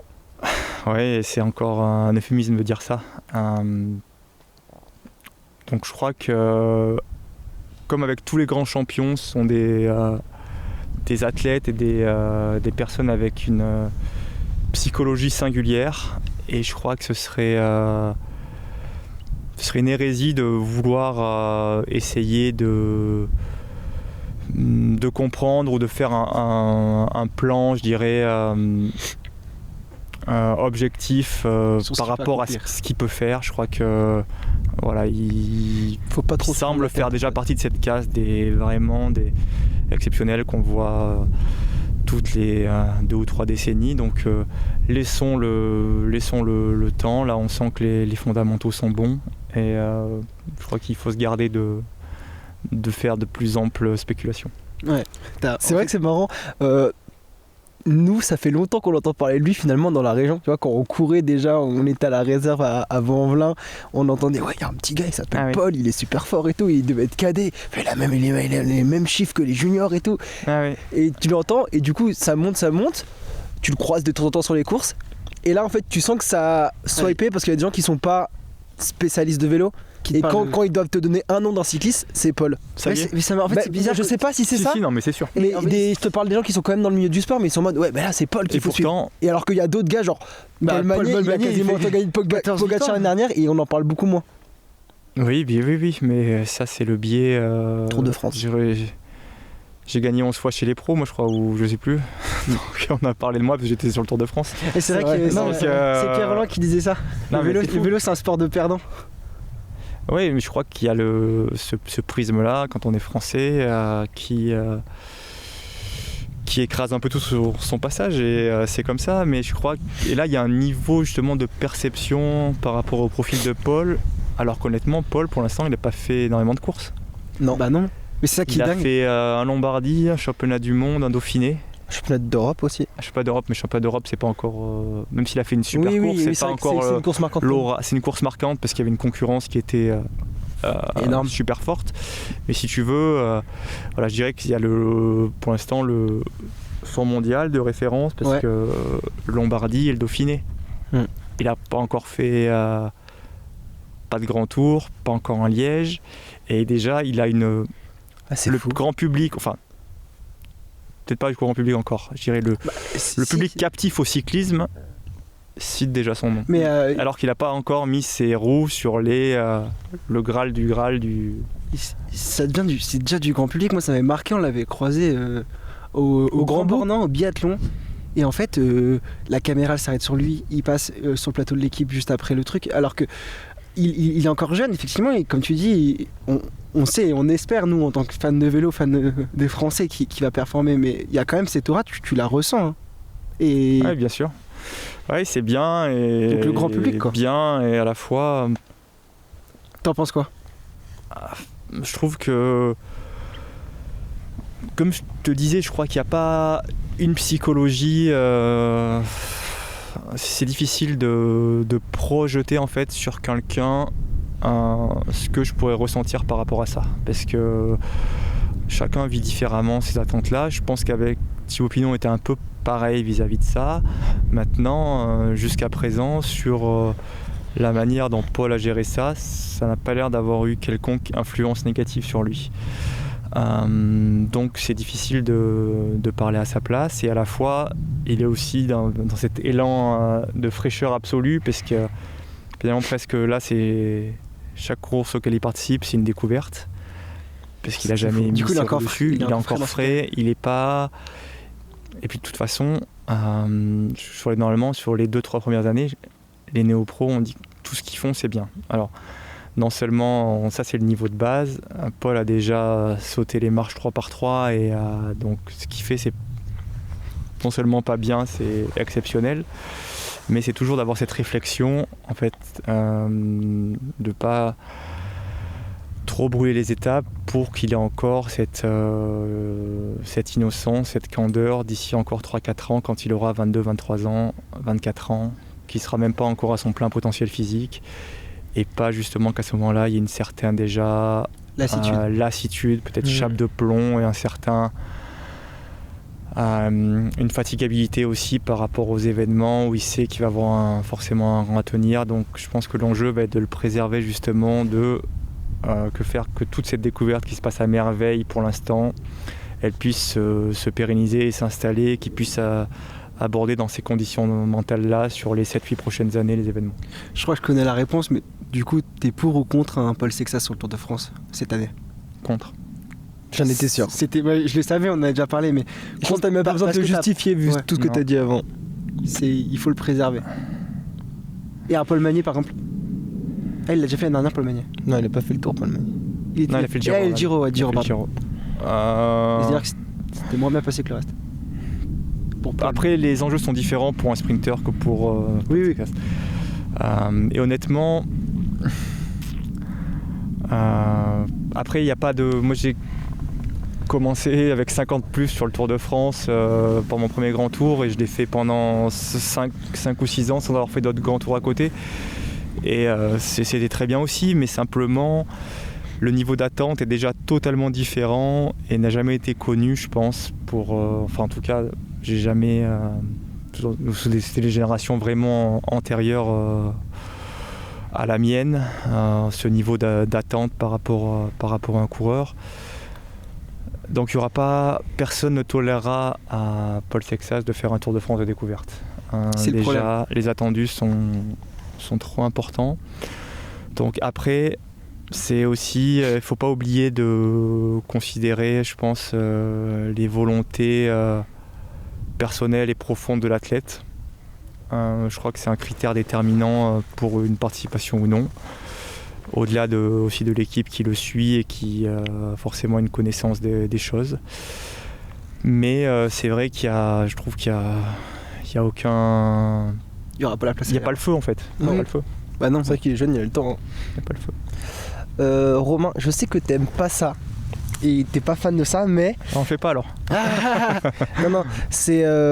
t'as beaucoup inspiré du coup. Nous notamment, tu nous as mis au vélo. Et pour ta dernière course, on avait écrit un petit message. Et je voulais juste le relire, on l'a un peu modifié pour aujourd'hui. Et du coup, je voulais juste le relire comme ça en face. Romain, aujourd'hui on te reçoit sur les chaises pliantes et j'avais envie de te dire ça. Romain, t'es le grimpeur qui m'a fait aimer le vélo en me faisant rêver d'une victoire française sur le Tour de France chaque année. Celui qui m'a fait pleurer de joie en remportant son premier maillot jaune sur son dernier tour, comme si tout était prévu. Comme si tu pouvais pas partir sans le porter un jour. Mais t'es aussi celui qui m'a fait pleurer tout court. T'es passé tellement proche de beaucoup de grands exploits. Vice-champion du monde, 2e du Tour de France. Aïe aïe aïe. T'auras alimenté malgré toi une flamme, un amour, un espoir. Romain, t'es un gars qui a fait aimer le vélo à des gars en dehors du vélo. Et ça, je trouve que c'est fort. On le dit pas assez, mais la preuve. À l'époque où je pensais que la seule course de la saison, c'était le Tour de France, avec Antoine, tous les mois de juillet, on regardait où il allait passer pour venir te supporter au bord des routes. Et je m'en souviens même, Antoine, tu t'en souviens, ouais. On prenait un vieux cuissard trop serré, on le mettait sur le vélo et la pancarte sur le bras, on venait devoir passer au bord des routes. Avec la mobilette. Et tu passais une seconde parce qu'on n'avait pas d'expérience du vélo et c'était sur des routes toutes plates généralement, donc on ne voyait même pas. Et tu nous faisais même pas de signe à l'époque. Je sais que t'aimes pas forcément ça, mais t'as inspiré, fédéré et fait rêver des gens. Toi, t'es plutôt humble et discret, t'as jamais fait rien d'autre que d'être toi-même pour être aimé, et encore aujourd'hui dans le podcast, on s'en rend compte. Mais Romain, en vrai, tu te rappelles du virage Bardet? Nous, on a mis juste une vidéo sur les réseaux sociaux, et il y a des centaines de personnes qui sont réunies autour d'un virage pour fêter ton dernier Tour de France, chez toi dans le Cantal. Pour dire, je me souviens même plus du nom du col, je me souviens juste du panache et de l'énergie que tu as mis tout le début de course pour essayer d'être à l'avant. Finalement, ça a pas fonctionné. Échoué. Ouais. Mais moi, je me souviens aussi de ton visage comme ça, sourire. T'es pas quelqu'un de hyper expressif, mais on voyait le bonheur et l'apaisement que t'avais de passer au milieu de tous ces gens qui te supportaient. Bref, Romain, c'est grâce à toi qu'on a commencé à parler de vélo. Et aujourd'hui, t'es le premier à venir te livrer sur les chaises pliantes. Merci beaucoup, Romain. Merci les gars, c'est cool. T'as vu, il y a un petit ton de rap. On sait que t'aimes bien ça. Ouais, c'est vrai, je suis dans ma crise de la trentaine. C'est pas de la crise de la trentaine d'écouter du rap, tout le monde écoute du rap. Mi-quarantaine. Est-ce que nous ça, on te l'a déjà dit, il y a vraiment un signe que tu viennes ici pour lancer ce premier épisode du podcast, puisque pour nous tu reprends beaucoup comme on l'a dit dans le texte, mais on n'est pas les seuls. Est-ce que tu arrives à te rendre compte de ça, ou c'est compliqué comme tu le dis En tout cas, ça me fait vraiment plaisir, mais à la fois j'ai toujours un peu de pudeur. Oh, non, pas de l'imposteur, mais je sais pas, je trouve que non, c'est très bien, mais c'est que du sport, et je trouve pas que... En fait, j'ai peur que si je commence vraiment ou si j'avais commencé, parce que maintenant les dés sont jetés, à me sentir particulier par rapport à ça, ces témoignages que je reçois, que ça, entre guillemets, transforme ma manière d'être. J'ai toujours voulu garder une certaine, je dirais presque, indépendance, et j'ai longtemps cru à tort que ce qui allait me permettre d'être reconnu ou peut-être aimé, ça allait être que les résultats. Donc je m'étais mis une pression, une chape de plomb, parce que je voyais qu'à travers le résultat. Ça m'a desservi un moment creux dans ma carrière, et après finalement au fil du temps je trouve que ça a été reconnu et apprécié, et en tout cas perçu comme une singularité. On n'en a pas tenu rigueur, mais voilà, je crois qu'il faut que ça reste naturel, et je pense que du coup ça me touche, si tu veux, mais je veux pas que ce soit pour moi qu'à un moment donné ça puisse changer ma manière d'interagir. Ouais. Donc c'est pas très clair, mais... Si, non, c'est clair. Si, en vrai, si. C'est clair. Si tu veux, à partir du moment où... tu te protèges aussi un peu. Ouais, exactement. Et je veux garder une certaine aussi liberté, parce que, tu vois, c'est des mots forts que tu emploies, d'inspirer, etc. Et après... C'est vrai, moi j'en serais jamais mis au vélo. Ouais, mais si tu te sens investi d'une mission d'inspiration, après tu prends la parole pour dire, j'inspire, donc...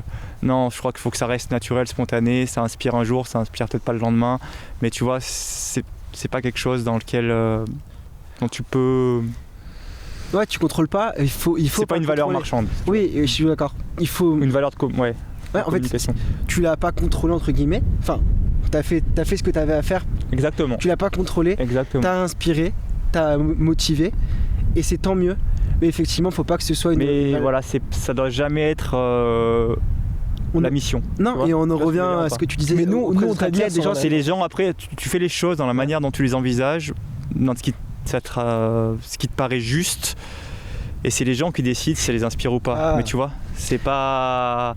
Et je trouve que après on tombe vite dans une certaine posture que certains veulent avoir, et ils se disent maintenant ma mission c'est d'avoir une ligne de conduite pour continuer à faire grandir une communauté autour de moi ou quoi. Et je trouve que c'est pas... Oui, c'est inspirer pour transmettre. C'est pas le juste... Inspiré pour transmettre. Quand on parlait de transmission auprès d'autres athlètes, auprès des jeunes et tout. Il y a ce côté de...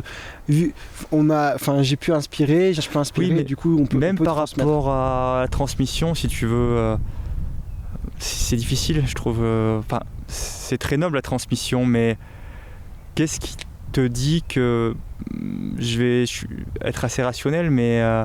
chaque parcours est singulier, et qu'est-ce qui te dit que dans la transmission, en fait, qu'est-ce que c'est transmettre? C'est être ouvert aux autres pour qu'ils te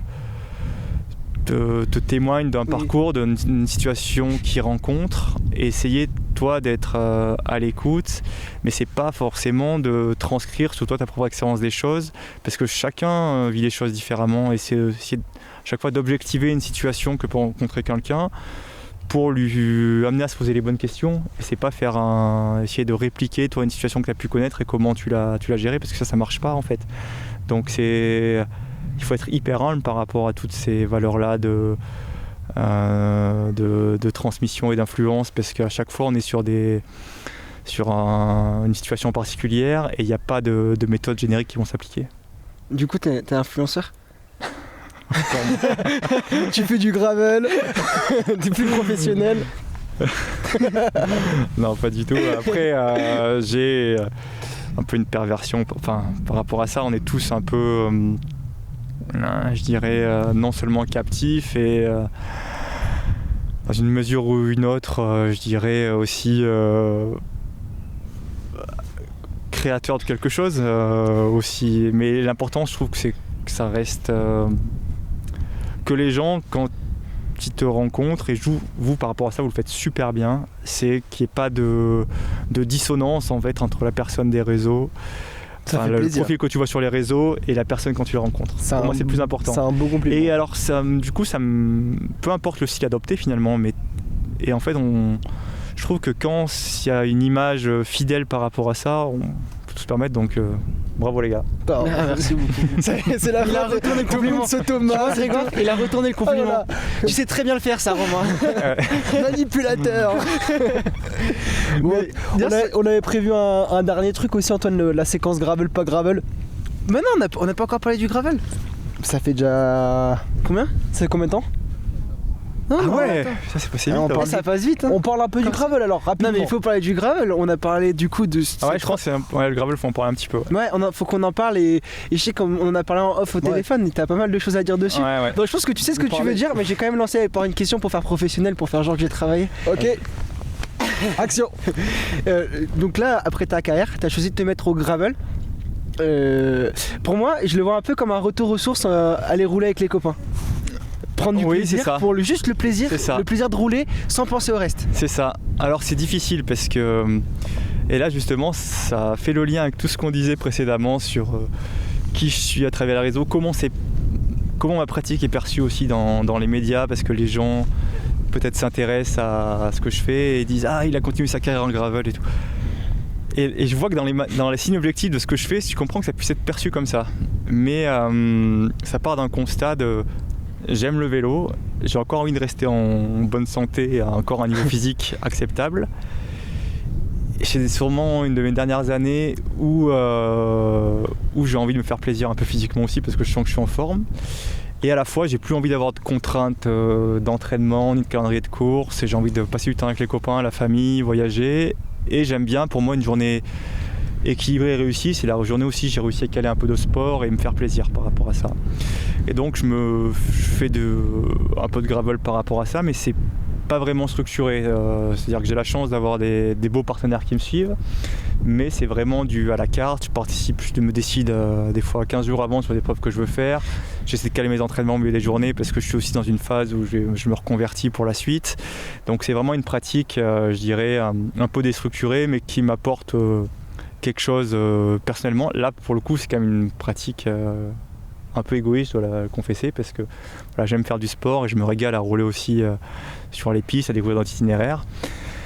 Et donc voilà, c'est une année assez sympa honnêtement, même si la pratique m'a un petit... Ouais, le sport se cherche vraiment, je crois. Cette discipline ne sait pas trop... Enfin, elle recouvre une définition... elle est en construction, quoi. En construction, qui peut être vraiment totalement différente d'une personne à l'autre. Et pour faire les épreuves quand même de haut niveau, même à cet étage-là, il n'y a pas de cadre vraiment formel sur est-ce que c'est un sport individuel, est-ce qu'il y a des équipes, est-ce qu'il y a de la sécurité, Donc là c'est un peu un fourre-tout, donc il y a la chance qu'il y a vraiment pléthore d'épreuves et chacun peut choisir un peu ce qu'il veut faire, mais il n'y a pas encore de structuration, mais c'est quand même une discipline où on sent vraiment qu'il y a des intérêts, non seulement des intérêts forts des marques à y être présentes, et aussi une appétence, je dirais, des pratiquants vers une pratique où on est quand même plutôt sympa, plutôt nature, et où le très haut niveau se côtoie avec un peu comme à l'image du trail, où on peut faire la même course que on peut faire en famille, faire tous la même course.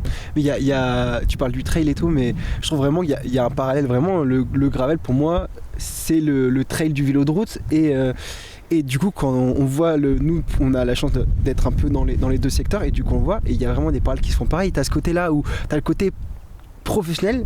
Alors toi, c'était peut-être pas ce que tu cherchais en allant dans le gravel. Alors même si tu viens du milieu professionnel. Le problème, c'est qu'ils gagnent les courses, donc.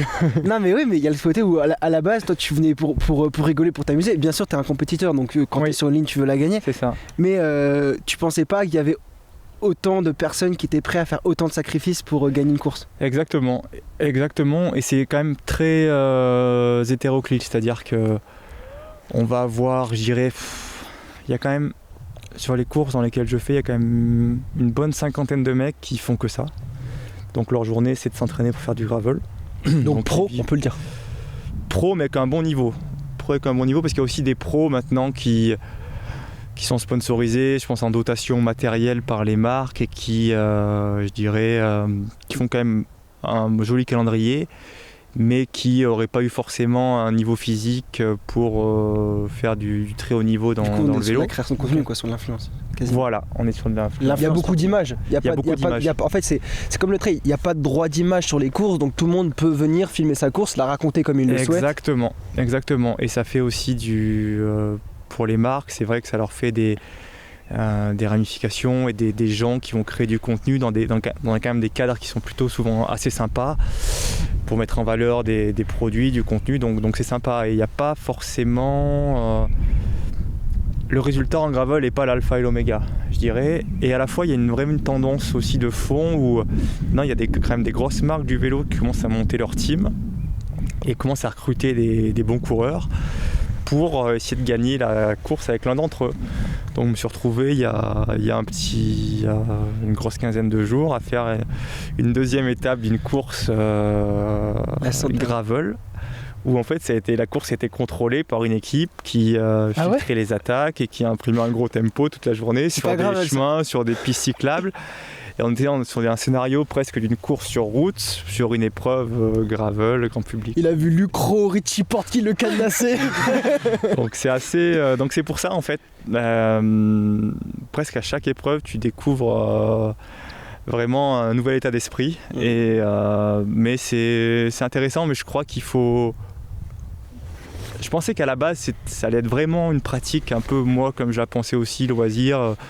Des mecs un peu en reconversion ou des amoureux de sport qui viennent là pour le plaisir, mais je trouve que ça se structure vraiment de plus en plus, et que je serais pas étonné que si d'ici 2-3 ans ce sport-là est encore totalement évolué, que ce soit maintenant qu'on voit des équipes notamment à partir de 2027 où ça va aussi permettre aux équipes de récolter des points UCI, qu'on voit des vraies mini-structures pro, des petits contingents d'équipes Pro Team et World Tour venir sur les courses et courir comme une course sur route sur les chemins.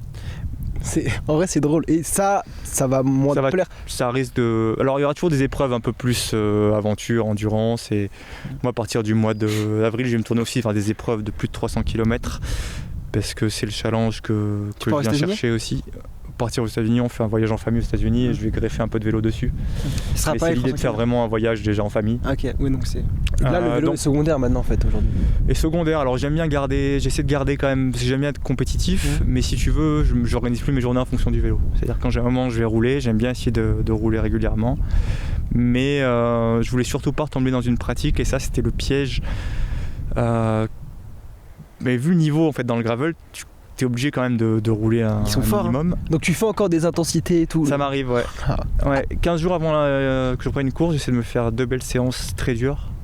Que je repioche du coup dans mes antécédents. Alors, mais c'est rigolo parce que je vois si j'ai perdu, et souvent les séances je réagis plutôt bien, donc ça me permet d'être en forme sur la course. Mais c'est vrai qu'en tous les cas je voulais plus aucune charge mentale par rapport au gravel. Ok. Sur l'entraînement et sur la préparation. Et physique, au niveau des chiffres, t'as beaucoup perdu ou pas? Non. Ok, c'est fou. C'est fou la mémoire musculaire. Tu disais que tu peux garder même 3-4 ans, tu vas rester Je pense, avec un minimum de... Je pense qu'en baissant le volume de... Pourtant c'est quand même au moins 40%, 30-40%. Je pense qu'en conservant certaines intensités ciblées de temps en temps et en étant voilà, au même poids, etc., je pense qu'on a un creux non, justement, du coup, un plateau de 2-3 ans après la carrière où on bénéficie justement de ses antécédents et finalement le corps surcompense de quelques... Sauf pour l'autoroute du kiff, mec. T'imagines, tu t'entraînes, t'es fort. Il faut s'entraîner quand même, hein, parce que, mais si tu veux, tu peux baisser quasiment de 30 ou 40% ta charge et tu vas réussir à... Et puis souvent c'est des courses d'un jour, donc tu vas à fond une journée et après tu récupères. C'est pas les mêmes demandes que sur la route. Après je crois que cette stat ne marche pas pour Valverde. Valverde c'est 20 ans encore. Il peut garder son niveau pendant 20 ans. C'est possible. Il est fort. Et à chaque fois que tu me penses à Valverde, j'ai l'image d'Innsbruck. Mauvais souvenir. Et du coup tu retrouves aussi des anciens collègues chez collègues. Je sais que là il y avait Arnaud qui était Arnaud Demar. Et Arnaud, ouais, genre pas mal. Thomas de Ghent qui, je l'ai recroisé là, il trouve très dur aussi. Pourtant, j'ai l'impression que il manage son team. Et Arnaud, c'est marrant parce que du coup, c'est en se croisant en novembre qu'il m'a fait part aussi de ses projets et c'est rigolo. C'est Cycle Dame, je crois qu'il l'a emmené. Ouais, et je vois qu'il a vraiment le même sourire que moi sur les courses parce que c'est un coursier, il aime bien quand même être là, se bagarrer un peu les épaules et se donner à fond, quoi, se finir sur la ligne mort. Mais voilà, on est vraiment... Avec Arnaud, c'est vraiment la même pratique, quoi, si tu veux, c'est... Aucune... On a eu tellement de contraintes, je pense, pour aborder dans notre carrière les événements dans de bonnes conditions qu'on veut plus du tout s'attacher à ce côté-là maintenant. Par contre, quand on est une fois sur le vélo et qu'on entend le départ donné, on a envie d'y aller à fond, quoi. Mais on veut garder en fait que les bons moments. Sur les courses de Graal, tu pars, j'imagine, avec ta bande de potes. Et le but, c'est de kiffer, quoi. La course de vélo, limite, c'est l'excuse pour se retrouver, quoi. Exactement. Et alors, c'est cet interlude où on se fait plaisir en course, mais c'est vrai que c'est de partager un moment. Et moi, c'était vraiment mon motivation première, que ce soit en famille ou avec mes copains presque certains c'est de l'école de vélo, d'autres du lycée, que ma carrière nous avait forcément sur la pratique un peu éloigné et là on se retrouve à faire les mêmes épreuves, donc c'est super cool. Et ton fils il roule un peu avec toi en gravel ou pas? Je l'emmène en VTT, ouais, il aime bien, on en fait aussi, c'est bien. Après pour l'instant j'arrive à le suivre avec mon gravel, mais bientôt techniquement il me sera super, donc je prenne un VTT aussi. Non, c'est vrai, à ce moment-là. C'est bien, ça nous permet de... On devrait faire notre premier petit bike trip aussi cet été avec lui, donc c'est bien. C'est trop ouf en vrai, je trouve ça. Et tu l'accompagnes dans cette passion? Parce que est-ce que tu l'as jamais poussé à faire du vélo? Non, mais malheureusement, non pas du tout malheureusement, mais je crois qu'il y a quand même des biais. Et si j'ai fait du vélo aussi, c'est grâce à mon père qui courait. Et là, en fait, le fait aussi qu'on soit des suiveurs assidus du cyclisme aussi à la télé, je crois qu'il y a forcément un biais un peu culturel qui fait qu'il aime bien pratiquer. Alors heureusement, il fait d'autres sports à côté dans lesquels qui ne se rapprochent pas forcément du VTT ou du cyclisme sur route, donc ça c'est très bien. Mais il aime bien qu'on aille rouler ensemble comme n'importe quel père et son fils le ferait. T'as envie de le voir faire sa carrière dans le vélo ou c'est pas que... Non, t'as pas envie du tout. Ouais. Mais donc c'est un no-go ou alors c'est un... Non, mais je pense que c'est important. S'il veut faire, il le fera, mais je crois qu'on se garde bien de... Je trouve que déjà le fait qu'on aime le vélo, qu'on aime le pratiquer et tout, c'est un biais suffisamment important dans ses choix, donc ce serait surtout pas le pousser à le faire ou quoi que ce soit. Il a voulu faire quelques cyclocross cet hiver et c'est lui qui nous poussait à y aller. On était plutôt à mettre la pédale douce. Après, ça lui fait plaisir, c'est très bien, mais à un moment donné, il faut aussi trouver ce moment de bascule où que ses choix soient toujours entre guillemets éclairés et que ce soit vraiment sa volonté à lui. Ouais, j'avoue que ça va être délicat. C'est ça. Mais le gravel, c'est vrai que du coup, c'est une pratique où je pense que c'est vraiment beaucoup plus sympa et moins stressant d'emmener son fils dans les chemins que sur la route, quoi. Ah oui, sur la route, non mais sur la route là, c'est vrai que... Chaque fois que je change, je me fais insulter moi en ce moment, c'est gratuit. Ouais, il faut faire attention sur la route. Non, c'est un stress sur la route. C'est vraiment un stress et puis n'importe quel coureur, n'importe quel cycliste, expérimente ces moments, que ce soit non seulement en course, mais surtout à l'entraînement. Et je crois que c'est... En tout cas, il y a toujours eu du stress pour mes proches quand je partais m'entraîner sur la route, et c'est pas forcément quelque chose que j'ai envie de revivre. Et on le sent aussi avec la violence parfois dans des chutes qu'il peut y avoir en course, etc. C'est quand même une pratique à risque. Ouais, oui, ça on oublie souvent. Hein. Mais c'est vrai que finalement, en fait, moi je me suis rendu compte, nous on s'est mis tard au vélo. Pourquoi ? Parce qu'en fait, personne dans ta famille fait du vélo. Et en fait, si dans ta famille t'as pas quelqu'un qui fait du vélo, bah, enfin, excuse-moi, mais ma daronne, elle était pas contente de me voir partir sur mon vélo tout seul pendant 6 heures sur des routes de partout. C'est ça. C'est pas forcément un sport naturellement où tu vas pousser ton fils à le faire, si. Non. Oui, alors il y a. Bon, je crois que. D'où le VTT. C'est délicat. Ouais. Je trouve que le VTT, les sports aussi. Puis moi, honnêtement, j'ai beaucoup fait de route, mais maintenant je m'ennuie un peu sur la route, honnêtement. Surtout dans une région que je connais maintenant par cœur. Pourtant, c'est magnifique pour rouler ici, mais j'ai tellement refait les routes que j'apprécie vraiment des fois de me perdre un peu. Et les chemins. Et sur les chemins. Et... Ce truc de dire là je peux prendre à gauche, ça va. Ouais, c'est ça, et puis pas être tributaire des.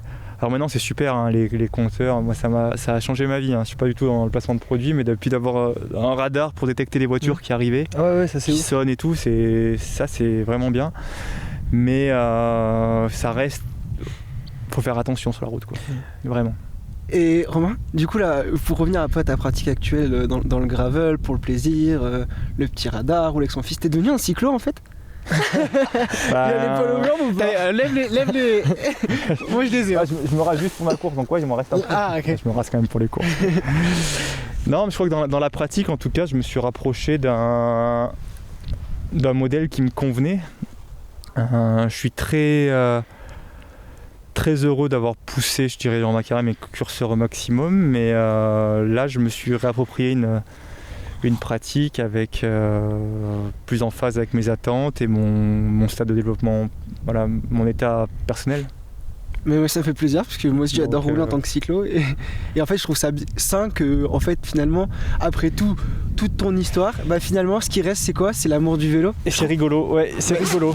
Mais c'est vu comme ça et à la fois parfois du coup non, c'est vrai, je pense que c'est l'amour du vélo qui reste vraiment, mais aussi y a des mecs, j'ai l'impression, qui adoraient le vélo, en tout cas qui se sont entraînés à cacher tous les jours. Une fois la carrière terminée, qu'ils n'ont plus été payés pour faire ça, ils ont tout arrêté. Ils n'ont plus jamais retouché un vélo. Et je crois que justement, je sais pas, j'ai pas Bernard Hinault en tête, mais nous, il nous a dit ça, il nous avait dit du moment où j'ai fait ma carrière, pendant les 10 années d'après, j'ai plus touché mon vélo. C'est quand même dingue. Il t'a dit ça? Ouais, il nous avait dit ça, ouais. C'est ouf, hein. On avait fait un week-end avec lui. Alors que moi j'adore faire du vélo. Mais et je trouve ça sain justement. J'adore faire du vélo et voilà. Et t'as des nouvelles passions en fait aussi depuis, des nouvelles passions que t'avais peut-être avant mais que tu développes plus maintenant? À part le vin? Le temps qui m'a ça c'était dans le monde idéal, mais le temps qui m'appartient, en tout cas des fois j'ai des journées où alors je suis vraiment plus occupé qu'en carrière et ça je pensais jamais le dire un jour. Ah ouais? Parce qu'avant il y avait toujours aussi une sorte de contrainte mentale, parce que même si des fois on n'a rien à faire, on sait quand même qu'on doit se coucher tôt, qu'on doit se préparer pour la séance du lendemain, etc. Donc ça c'était un peu on l'a toujours dans un coin de la tête. Mais c'est d'apprécier en fait maintenant tout ce qui va arriver de manière un peu impromptue, au dernier moment, quoi. Et de pouvoir, et se dire, si j'avais rien prévu, de pouvoir le faire. Ok, yes man quoi. D'avoir des fois pas de plan. C'est énorme. C'est ça. Et ça fait 15 ans quasiment que je le connaissais pas. Ouais, c'est vrai que toi, tout était planifié. Ou alors on connaissait 15 jours par an pendant la coupure, sinon c'était toujours avec la focale de la journée, avec l'entraînement, et quand c'était même une journée récup, il fallait essayer de se reposer un peu, ou alors on avait d'autres choses à faire, que là il y a des moments où il y a une demi-journée de libre, qu'est-ce qu'on fait? Il y a de la neige, on va faire du ski de rando, j'ai un copain, enfin voilà, c'est... Le bonheur quoi. C'est la spontanéité. Et t'aimes bien cette vie? Ouais, c'est cool. C'est cool. Super. Ouais, en tout cas, ça manque pas du tout le... T'as pas de regrets quoi? Aucun. C'est beau. Non, je trouve que c'est beau dans le sens où, au-delà de tout ce que tu as accompli, le fait d'avoir cette transition qui se passe bien, de t'amuser, de continuer à t'amuser et à être amoureux du vélo, donc de n'être pas allé jusqu'au dégoûtement du vélo, c'est quand même bien réussi. Et puis t'as d'autres projets à côté, c'est pas que le gravel, t'as toujours continuer à construire et à avancer, mais c'est vrai que je me sens dans un bien plus heureux que... Parce qu'après, surtout sur les dernières années, alors il y a souvent des moments où c'est quand même, quand on est déçu de ces résultats, de ces courses et tout, c'est difficile de vraiment de se sortir les idées du milieu. Quand même, on a la famille qui est là, on a plein de choses à faire. Quand même, c'est un métier qu'on fait avec tellement de passion, d'implication personnelle que c'est difficile parfois de faire la toute part des choses. Et là, d'avoir plus aucun attendu en termes de résultats, de performance, et pour s'ouvrir à tout un tas de nouvelles choses, c'est vraiment rafraîchissant. Trop bien. Mais en tout cas, moi je te souhaite plein de réussite dans tout ça. Même dans ce que tu entreprends à côté du gravel, je pense que c'est stimulant et tout. D'un point de vue complètement différent, nous on a eu la chance d'entreprendre dans le sport. Et en fait, on rêvait d'être pro. À Trop de nul. toi. Non, et finalement, en fait, on est très bien à cette place et on trouve ça super agréable, super génial. Et je pense qu'il y a plein de choses à explorer et plein de choses cool à faire. Même de comprendre autre chose que faire du vélo pour la performance, faire du vélo parce que t'aimes ça, et après découvrir du sport, comprendre aussi les enjeux de tous les acteurs du milieu. C'est des choses comme ça. C'est super, vous avez une vue 360 sur tout ce qui se fait. Je pense que vous réussissez à établir des relations vraiment sincères avec les athlètes, et en fait on se rend compte qu'en tant qu'athlète, des fois justement on n'a pas cette vision périphérique de tous les enjeux du sport, avec toutes les strates, du niveau sponsor, du niveau des organisations, instances, etc. Et je pense que vous pouvez aussi vachement les aider, notamment les jeunes qui arrivent dans le très haut niveau, à leur faire comprendre ces enjeux-là et à leur mettre en valeur aussi leur parcours et faire émerger leur personnalité dans des cadres qui sont parfois assez définis. Donc merci beaucoup, mais super, c'est grâce à toi qu'on tu veux parler ici, ça fait partie de ça. Allez, c'est bon, non, ça j'arrive. Bon, on fait la dernière séquence, Grégoire. Ouais. On a préparé une séquence spéciale. Ah oui, pour le gravel. C'est gravel ou pas gravel? C'est gravel, c'est la pratique du gravel, et c'est pas gravel, on garde comme ça, mais pour nous le spa gravel c'est plutôt ambiance vélo de route, tu vois. Ok. Et du coup on va te poser une série de questions. Ok. Jambon beurre au ravito. Alors ça c'est pas gravel. C'est pas gravel. Ouais, c'est pas gravel, ça m'a surpris, hein, honnêtement. Ça m'a surpris, il n'y a pas que sur ça. Hein. Ouais, il n'y a pas sur ça, ça devient très pro, honnêtement. Attaquer en descente. Ça, c'est gravel. Ah, c'est grave. Battre ses records de watts. Alors attention, ça c'est... non mais c'est rigolo parce que les pics jusqu'à 30 minutes, ils sont vraiment atteints sur la route, et là il n'y a pas de concurrence. Par contre, tout ce qui est au-delà de 30 minutes, je les ai tous rebattus en gravel. Bah, ça m'étonne pas, t'es tout le temps obligé de forcer un peu plus que sur l'asphalte. Hein. Par contre, battre ses records de watts mais terminer 15ème quand même de la course, c'est gravel ça ou pas? Non, ça c'est pas gravel, c'est route ça. Et rouler pendant 5 heures. C'est route en 2026. Ah oui, ça. Rouler pendant 5 heures. Ah, ça c'est pas gravel non plus, parce que maintenant j'ai du mal, j'aime beaucoup rouler, mais j'ai pas envie de rouler longtemps. Et rouler les yeux sur le compteur pendant 5 heures. Non, ça c'est pas gravel. Tu regardes jamais le compteur. Ah si, t'es obligé de conduire le compteur parce qu'il faut la trace souvent. Ah oui, ça. Ah donc c'est un peu gravel. Sinon tu te perds. Ratonner ses relais. Ah, ça c'est pas gravel. En gravel tout le monde passe. Compter ses heures d'entraînement. Ça c'est pas gravel. Rouler sous la neige. Ça c'est pas gravel non plus. Ah ouais, il fait trop froid. Non, c'est bon. Faire péter son leader, c'est gravel ou c'est pas gravel? Il n'y a pas de leader en gravel. Ah bah tu nous as dit qu'il y avait des gars qui ça commence, il y a les prémices. Les prémices. Un flat white au lait d'avoine. Oh là là, non. C'est interdit ça. Mais par contre, être influenceur, c'est gravel ou pas? Ça par contre, ça c'est vraiment gravel. C'est à la mode. Nous, ça, il n'y a pas beaucoup d'influenceurs sur la route, hein? Si, il y en a quand même. Ouais, il y en a quelques-uns. Ouais, c'est vrai. Mais ils se mettent au gravel. Je me rends compte que c'est quand même très difficile de... Souvent, l'influence et le très haut niveau sont assez antagonistes quand même, et tant mieux. Oui, tant mieux, mais je suis d'accord. Oui. Mais ça n'a rien à voir. C'est toujours la vision qu'on a eue. Non, mais c'est vrai. Et on s'est toujours dit, nous, l'objectif, quand on a commencé à gagner des abonnés, à la base, pour te dire, on a commencé en vloguant nos entraînements de vélo. Ok. Et on a vite arrêté. Rapidement, en fait, on a vite arrêté. Et rapidement, en fait, on s'est dit, on veut aller rencontrer les gens et en fait mettre en avant les vrais mecs qui font du vélo, tu vois, pas le tocard qui va rouler. Et du coup, ce côté-là. Ou alors ça peut exister, mais alors c'est pas hyper authentique parce que le mec il a besoin de structure, honnêtement, pour. Ouais. Alors dans l'athlète, il y en a qui le font pas mal, c'est pas mal. Si, il y en a qui. Sacha Zoya, tu vois, il vlogue un peu. Un Étienne Daguinos, je trouve que c'est bien ce qu'il fait. Ouais, c'est vrai. J'aime beaucoup. Mais sinon, après, le vrai, quand tu es dans le très très haut niveau et que tu veux faire les choses toi-même pour montrer ce que tu fais, je pense que c'est hyper chronophage. Mais tu vois, dans le trail, ça marche beaucoup comme ça. Ouais. Un Théo Détienne le fait sur toutes ses courses avec un pote. Ils ont un truc, je pense que. Ouais. Et ils documentent. Et du coup, c'est sympa aussi de suivre la saison d'un gars qui est vraiment professionnel. Et j'avais vu ça aussi, Baptiste Chassagne, dans un autre registre. Lui, il va rencontrer des athlètes pro. Donc il a un rôle d'intervieweur et de partage avec d'autres athlètes. D'accord. Donc il y a ce côté où il partage, mais on est sur des sports, comme tu disais, comme le gravel, des sports qui sont en construction. Et du coup, il y a tout à faire, du coup. Ouais, c'est vrai. Mais c'est vrai, je sais pas à quel point. Alors, dans le vélo, on est dans un milieu tellement concurrent avec tellement de pression que tu peux pas, t'as pas le temps de faire ça. Mais là, vu qu'on est sur des sports qui sont en pleine expansion, t'as le temps de peut-être un peu plus de. Ils avaient besoin de ça aussi pour se mettre en. Ce qu'on disait. Ils ont pas de droit d'image, pas de médias forcément à la base, ou alors des médias hyper corps. Et du coup, pour se mettre en avant, ils avaient besoin de ça. Merci beaucoup Romain. Merci pour les ce gars, petit temps d'échange. J'espère que t'as passé un bon moment. Ça va, j'ai. Moi je comprends aussi. Ouais, je claque des dents là. Ah ouais, il y a un moment j'étais en mode. Sur ça, un moment je fais bon, on continue pas. Tu voulais parler du gravel, on parle du gravel. Ouais, non, il fallait parler un peu de gravel. Mais on a passé un très bon moment. Ouais, merci. Mais je pense que je sais pas. J'ai bien aimé. T'as bien aimé? Ça fait plaisir.